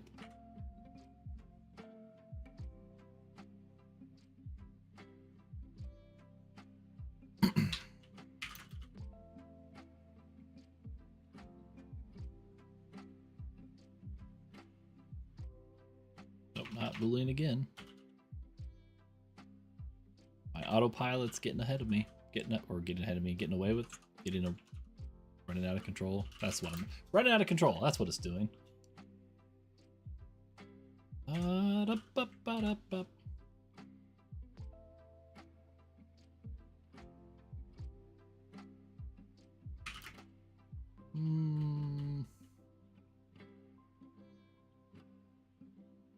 We're gonna keep it at an inch for now. Feels like something that would benefit from being like an enum or something. We'll see.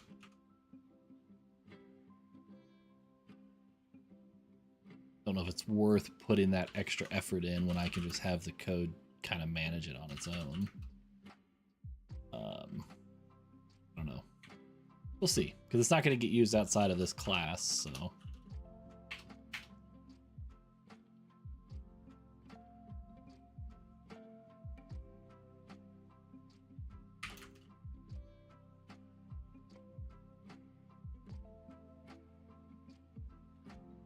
Okay.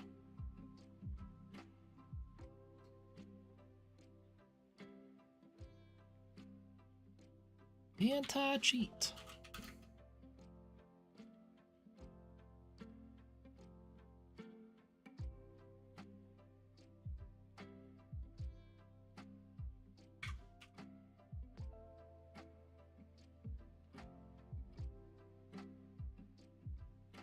There. All right, we're gonna this. Ooh, know what would do that.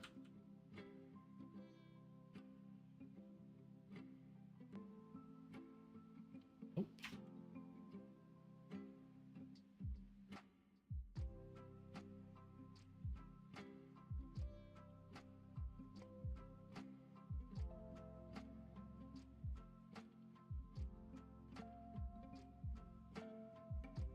Okay, so that's all of those. Now I can go to this.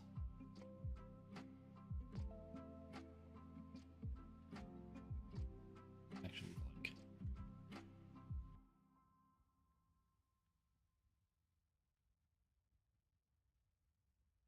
that, that.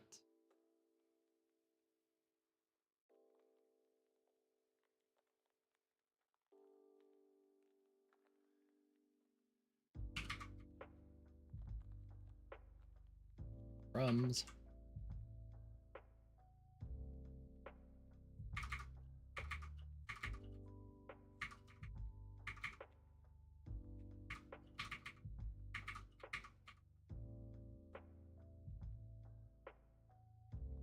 Oh, interesting that it. Huh. Yeah, weird. I can go like this.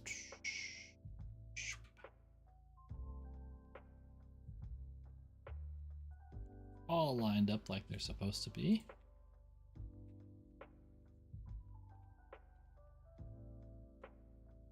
I don't know if that was really any faster or not, but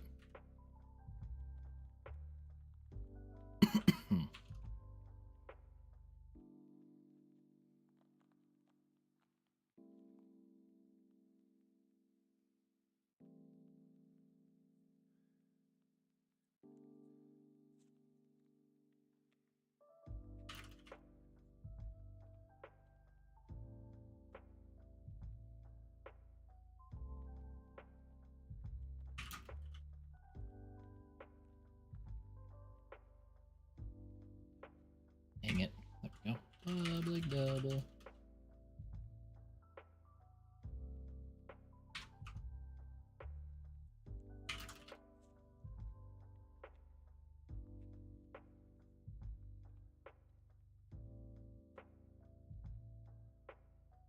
Whew, that was painful, but it's done. Oh, I missed one.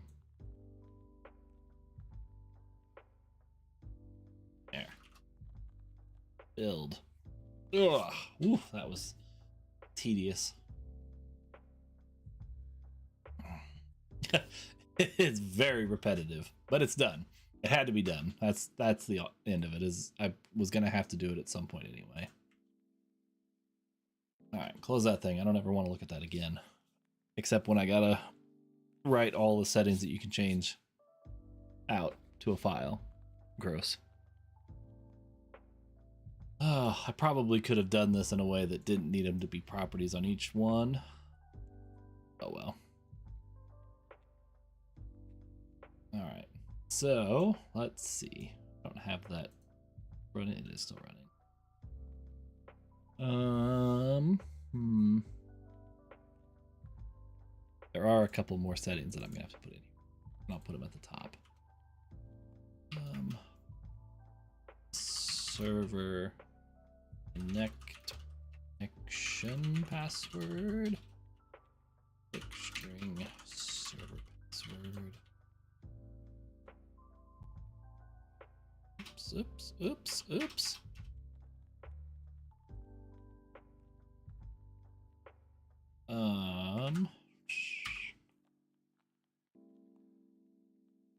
And oh, it's not the server password, it's the admin password. And then I need to also add, where is it?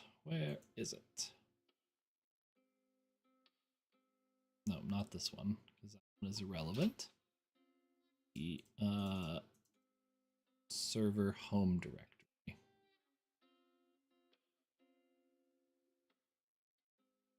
Name of the path to the server save. String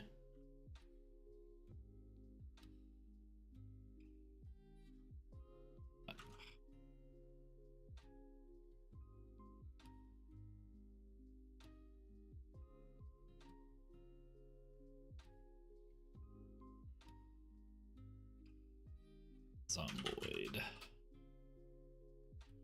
Oops, make it a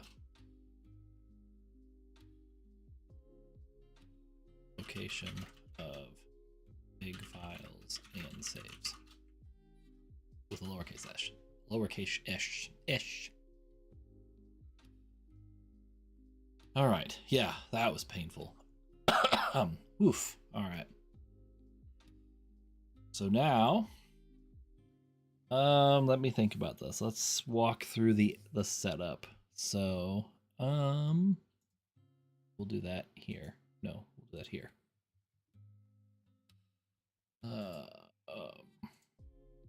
Class, we'll call it Zomboid server. Okay, so we're just gonna go like this. All right. Process to set up server. 1.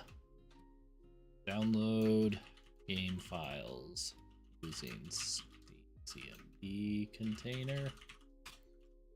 2. I download the files. That puts it here.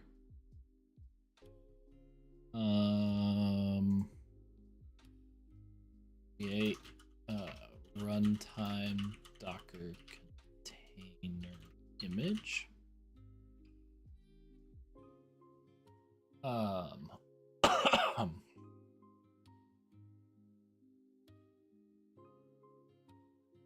Create, save. What files do I need?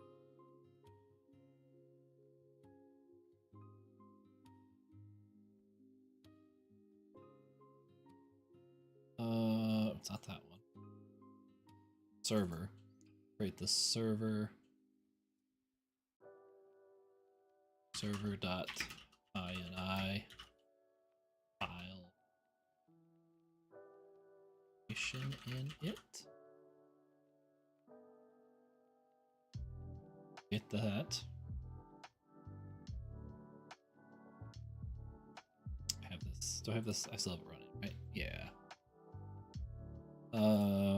So let's come here. I'm gonna try something real quick while I'm working this out in my head. Servers. I'm going to get rid of everything except that ini file there. And I'm gonna start it up again and see what happens.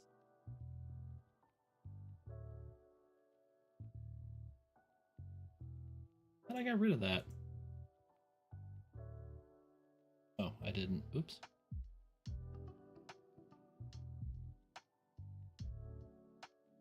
Not that that's really important.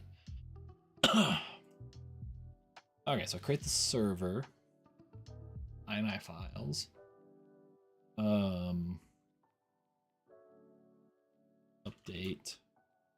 No, I don't have to update anything because I pass in the password here, right? I don't do that. So now then I start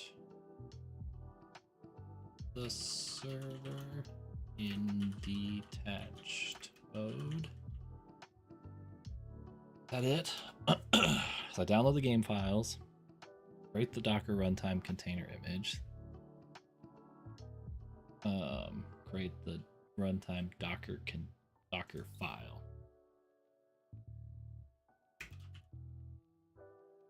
Docker file. Create runtime Docker container image.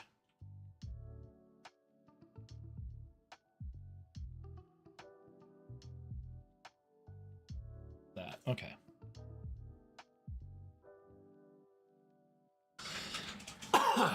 Need a drink.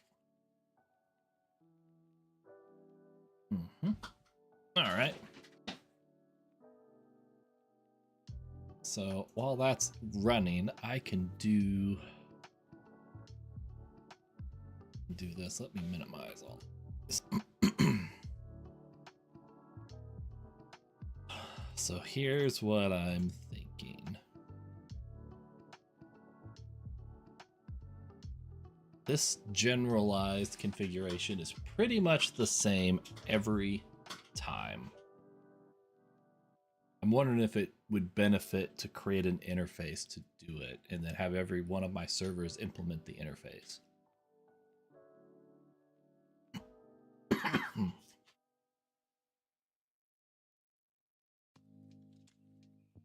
We're going to try it and just see what it looks like. Interface.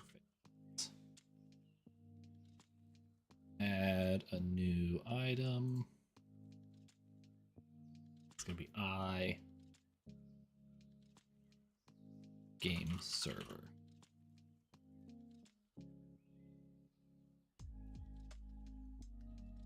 Split it like this, so I'll have public void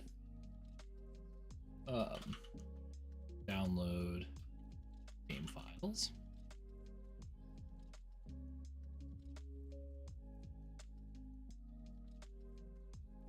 Create Docker file.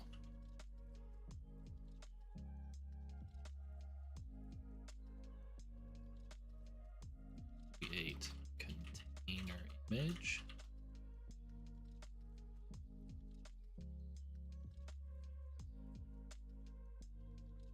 Eight, 2, 3, 4.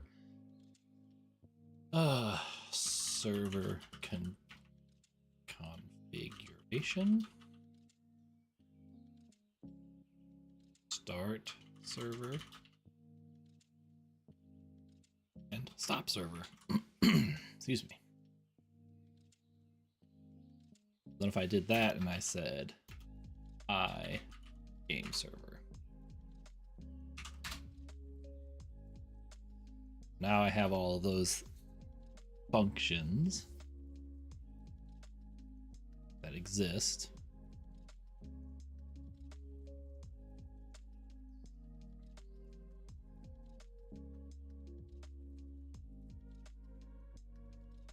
And then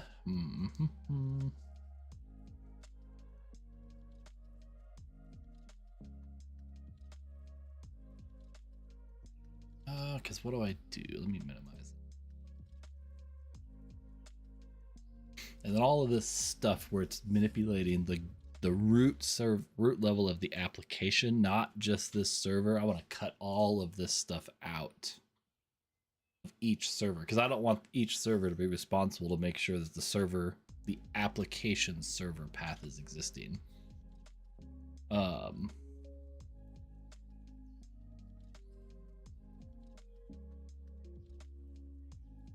Is that what I want to do? Because if I do that, if I cut all that out, I can extrapolate that to its own class. And then I would want that to be running every time I manipulate a server. No, I don't think so.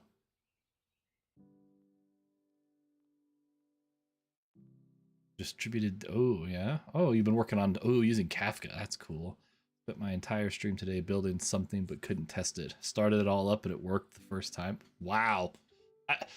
I love it when that happens, but I also have this like this feeling in the back of my head like what's not working, right? Like if it all comes up without a hitch, I'm like, okay, something's broken and I just don't see it yet. Or at least that's what my brain is telling me. And I don't believe that it's truly working until it gets like some significant runtime on it. But I do love that feeling, like when you do something and it just works, it's like, wow, that's impressive. Like am I really that good? No, it can't be.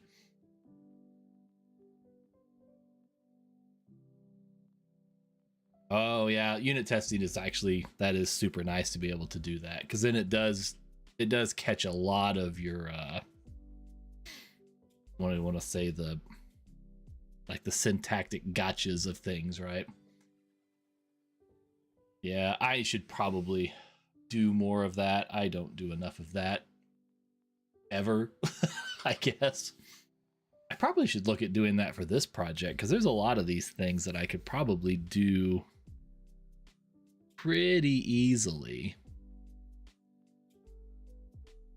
To think about that, doing automated tests is still something that I've done it. I don't do it all the time, and so it hasn't gotten super ingrained in my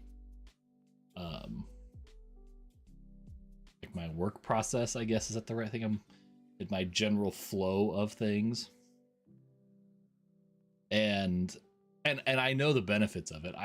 When I have apps that have unit testing, it's fantastic because it finds all the dumb things, especially if it's got a lot of complicated logic tied to it. Like I have an app that I support at work that has this huge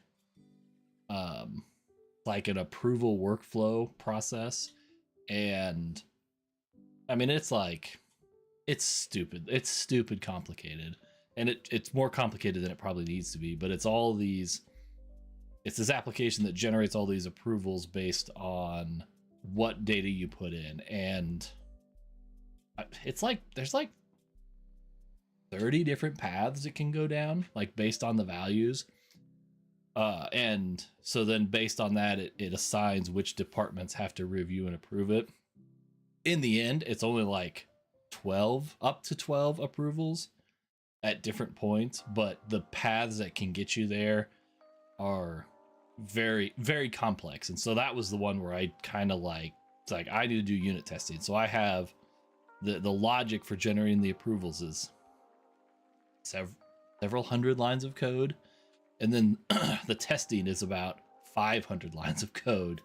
But every time I have to modify that or do anything that touches that logic, it's like click a button, run tests, and it tests every single one of those paths and all of the edge cases and all of the silly things, like, you know, what happens, because a lot of them are based on dates. You're like, because it's all about work. It's a work management tool, so it's like I put in a work item and its due date is here and it's scheduled here and it's got to move, and it looks at those dates, and there's a lot of like date edge cases that come up in that testing. Like, is it a leap year? Is it you know, crossing over till next year? How do we know that that's right? How many weeks out is that? It's hokey and I hate it, but unit testing has made it super reliable.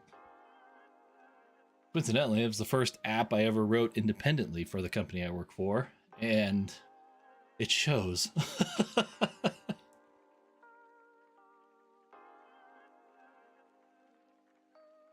All right, I'm going to basically steal most of this. Yeah, you're right. Unit testing does seem wasteful until it isn't. And that's a great way to describe it, because I've found, and I've told this to somebody, I'm like, if you write unit tests, you have to start simple and small so you can kind of get like that, almost like that muscle memory. And I told one of my colleagues, I'm like, you're going to type it out and you're going to write tests for simple properties that seem like a complete waste of your effort, but it helps you get into the motion of it, like setting it up, configuring it, mocking it if you need to do mock data, getting through that step, those processes, and then run the test. And it's like, and it does seem like it's a waste of time, and it's wasteful, especially if you have just POCOs, right? Just plain old CLR objects. But then it gets into like, well, now I have one that does, a calculation. And the one that I always demo is I have one that runs I don't like to use the word critical, but it's a relatively business critical application. And all it does is compare dates, and it looks at when something's due date is, how far out it is, and it just comes up with a number and a color essentially for a report. But it ties back to some of I work in a nuclear power plant, so it ties back to a federal law at some point. And so we have to have all these rules, like how do we know that it's going to calculate the date difference correctly? And I'm like, well, I wrote a unit test that does it. And for that, it's fantastic because anyone can come up with a whole gamut of dates they want to test, and I can just plug them into the, the decoration above it when you do the unit test, be like, and every time someone asks, like, well, here's the dates that we test it with. And it has like 30 different tests that it hits to calculate. It's not really days between. What does it do? Is it weeks? Does it calculate T weeks? I don't remember now. I don't know because I don't ever have to touch it because I wrote unit tests for it. I don't remember. But yeah, it's essentially that. You're right. It does feel wasteful until it's not. And then when it's not, it's fantastic. So I do really, really like that. So I can just, yeah, it's just that the repetitiveness of the testing, especially when it starts getting relatively complicated. I wish I would spend more time, I wish I could spend more time developing unit tests for some of our more complex systems that I've built. In particular, I have one that is a network driven application that sends data out through an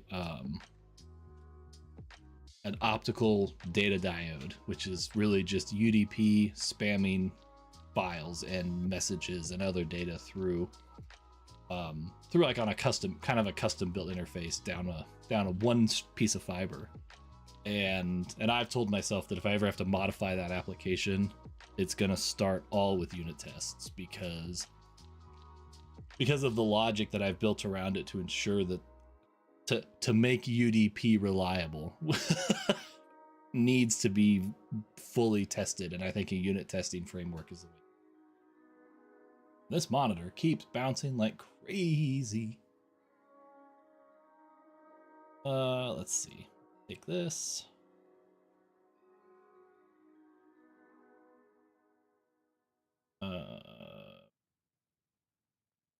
This is game content. Okay.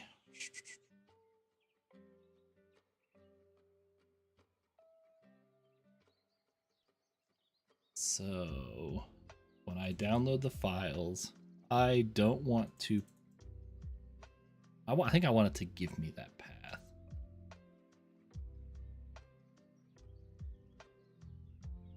I want to update. Excuse me. Let's move this one over here. Nope, let's not. There we go. I'm gonna say string server path.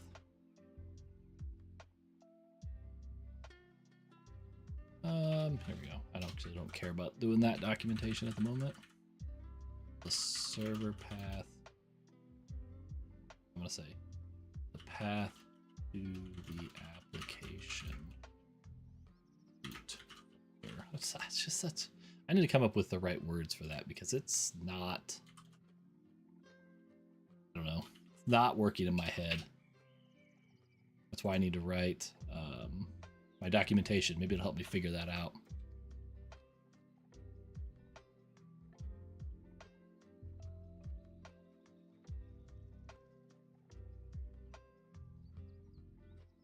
Okay.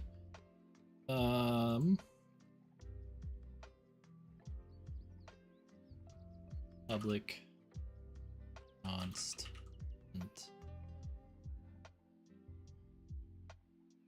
E.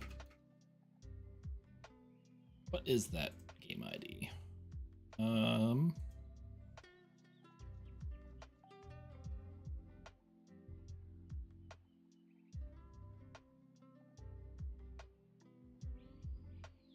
Is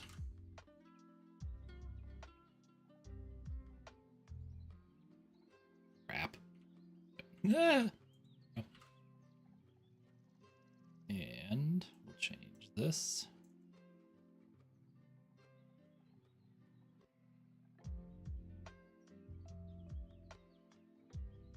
Okay, so that should download. Have that.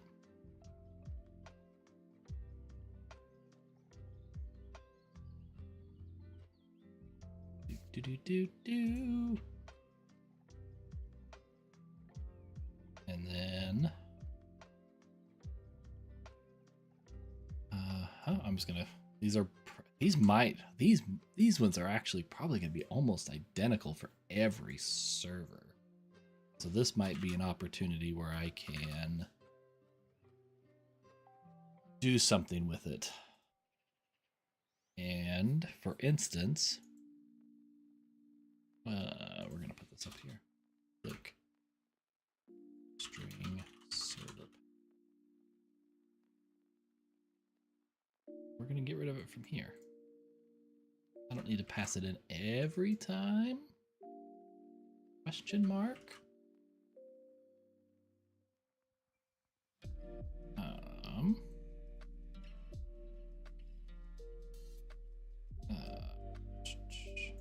Right, alt.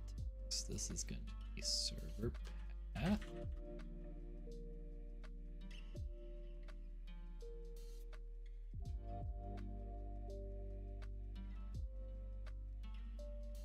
Oh, alls. No. What is this doing?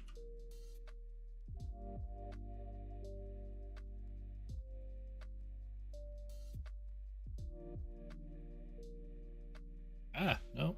There we go. All right, so the game root folder name. Isn't that just server? What I did on Valheim server. I'm just going to, well,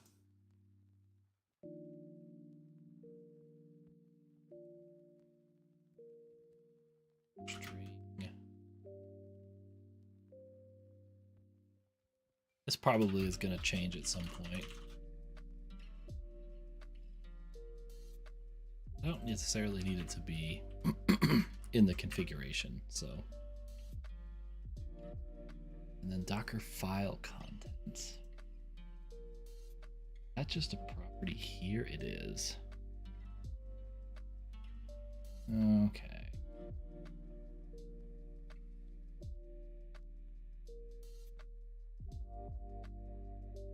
And I don't want to keep this here.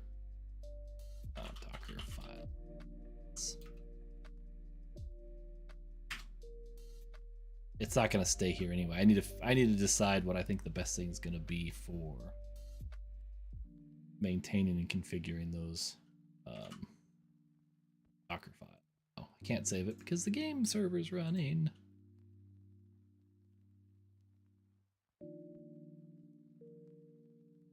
Because the image is still running. Oh.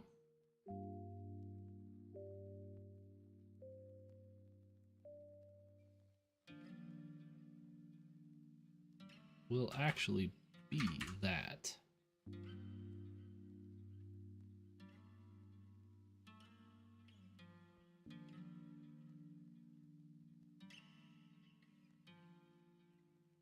Okay, so it's gonna write it, do its thing.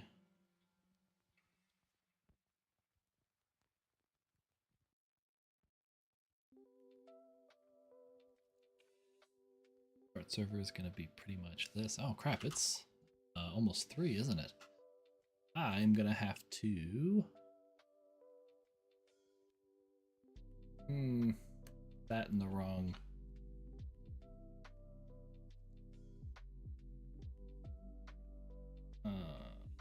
Create server configure. That's where this needs to go.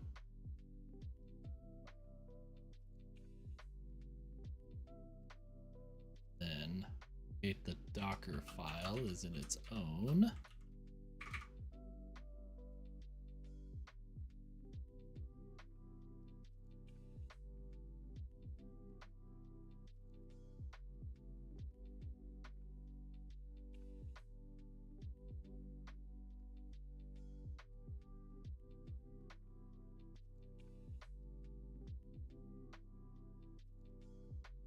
Let's see, I don't need to do that for this one.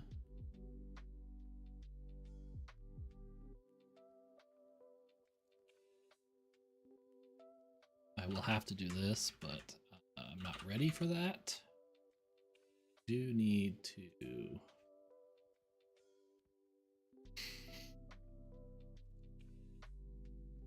I gotta add a second parameter to the CMD.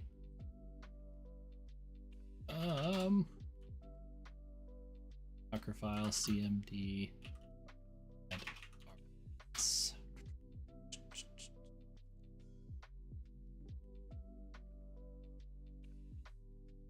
Right.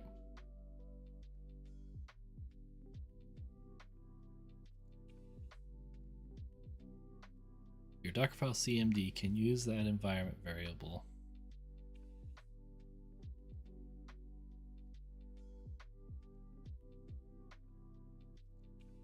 Now to switch between production mode. The only thing I can do so far is to adjust the Docker file. Okay, yeah, so I just say each item is on its own. Some parameter. Okay, yeah. So say is it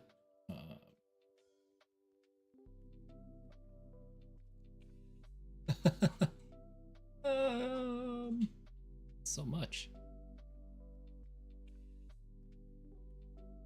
Admin password. What?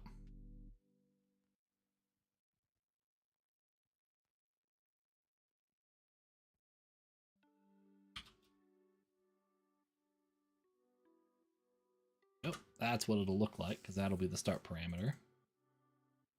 Well, sort of. It's actually not going to be. I'm going to need to change the password.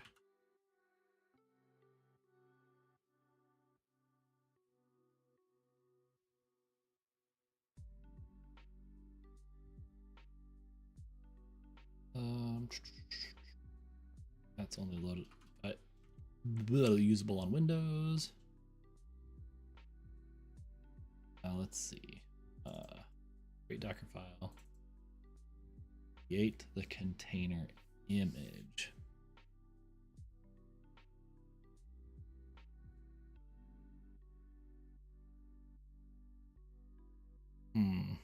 Get the server configuration.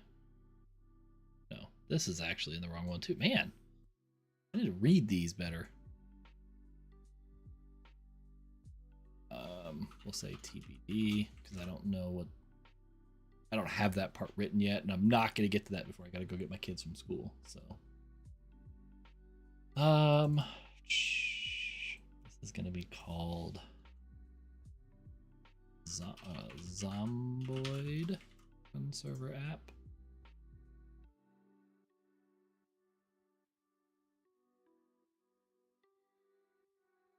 Nope, not that one.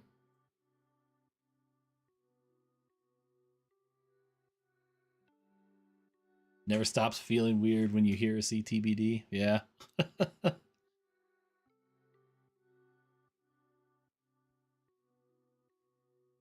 Now, is that just because it feels wrong to put it in code? Looks like it's all under my name. Yeah. Oh, yeah, I guess that makes sense, doesn't it? TBD. Yeah. Yeah, I get that. Pretty funny. Because, yeah, you're right. I never thought about that. It's even in your name. Nice. Ooh, thanks for the follow, Dilexo. Nice. Appreciate that. Yeah, well, I guess it could be worse. I'm bad about actually putting my name on stuff that I'm supposed to do. And then I'm notorious about like in comments, but not actually getting rid of them because for whatever reason I'll keep the comments there till I think I'm done, and then I don't go back and actually remove them later. So I'll have an app, it'll have my name just all over the place in comments, like, hey, this thing says you have a whole bunch of stuff to do. And it's like, that's not true anymore. But I also have comments where I apologize to future me when I have to go fix a piece of code because I know that it's going to be a problem in the future. So I guess there's that too. That's my favorite. I need to get a screenshot of that. I have something that I wrote, it's been a couple years ago. And I very specifically have like a comment block that says something along the lines of, this code sucks. I know that it sucks, but I was on a time crunch to make something work and couldn't get the way I wanted it to work. And I'm like, I apologize in the future. And I sign it. And then I'm like, P.S. the code that I wanted to work is at the bottom. So I could go back and try to fix it later.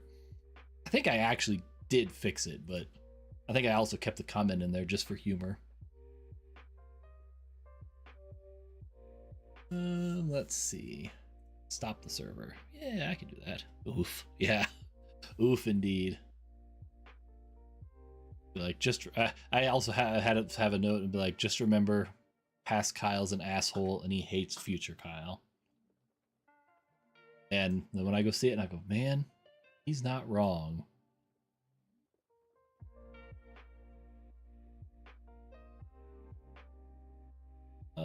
Let's see. Yep, that one. Don't do that. That one's fine.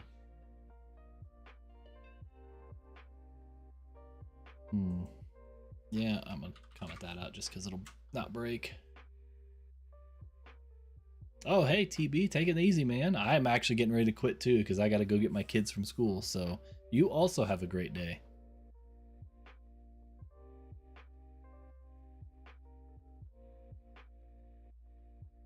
I feel like I should start calling you TBD now. Just say TBD.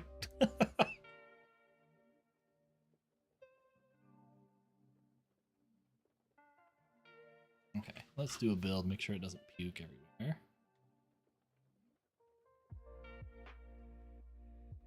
Yeah, hooray!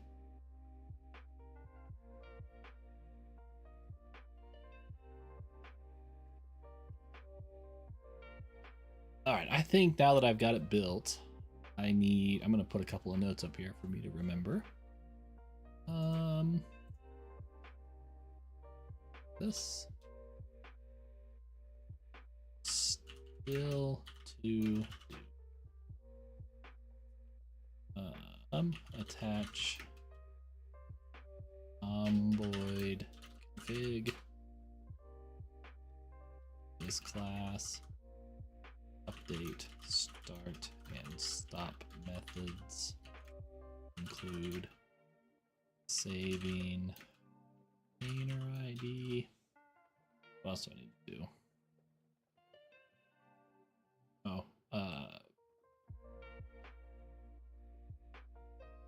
update code to write big for the game to the file system.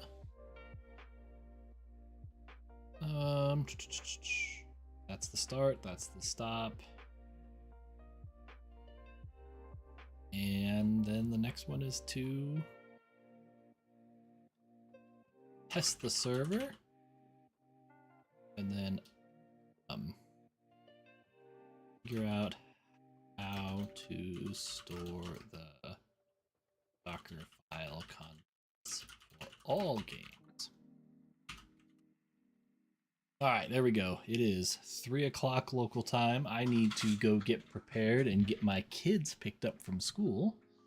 So I'm going to stop right there. And let's see, today's Friday. I will be back tomorrow. It will probably be earlier than normal, probably in the AM for sure, because I will be going to a college basketball game in the afternoon. So we'll be leaving to go do that, and I would like to keep working on this project tomorrow. So we will see. I will try to get my my brain stopped working, completely shut off. My schedule adjusted on Twitch to show that, and at least have it at least in the ballpark. It'll probably be maybe 9 a.m., maybe earlier. Depends. I don't know. I haven't decided yet. But I'll try to get that updated, and then tomorrow we'll come in. Hopefully we'll knock out the rest of the Zomboid servers. I'll have to write some code to some significant code to get that up and running, but I think we'll be in good shape. Hopefully tomorrow we can start saving it, hopefully. And given the code I'm gonna have to write for Zomboid, this might be a good opportunity for me to introduce the testing framework. I'm gonna do that right here. Right, unit tests for this. Bang, bang, bang. All right. That's where I'm going to leave it. I will see everybody tomorrow. Have a great rest of your day.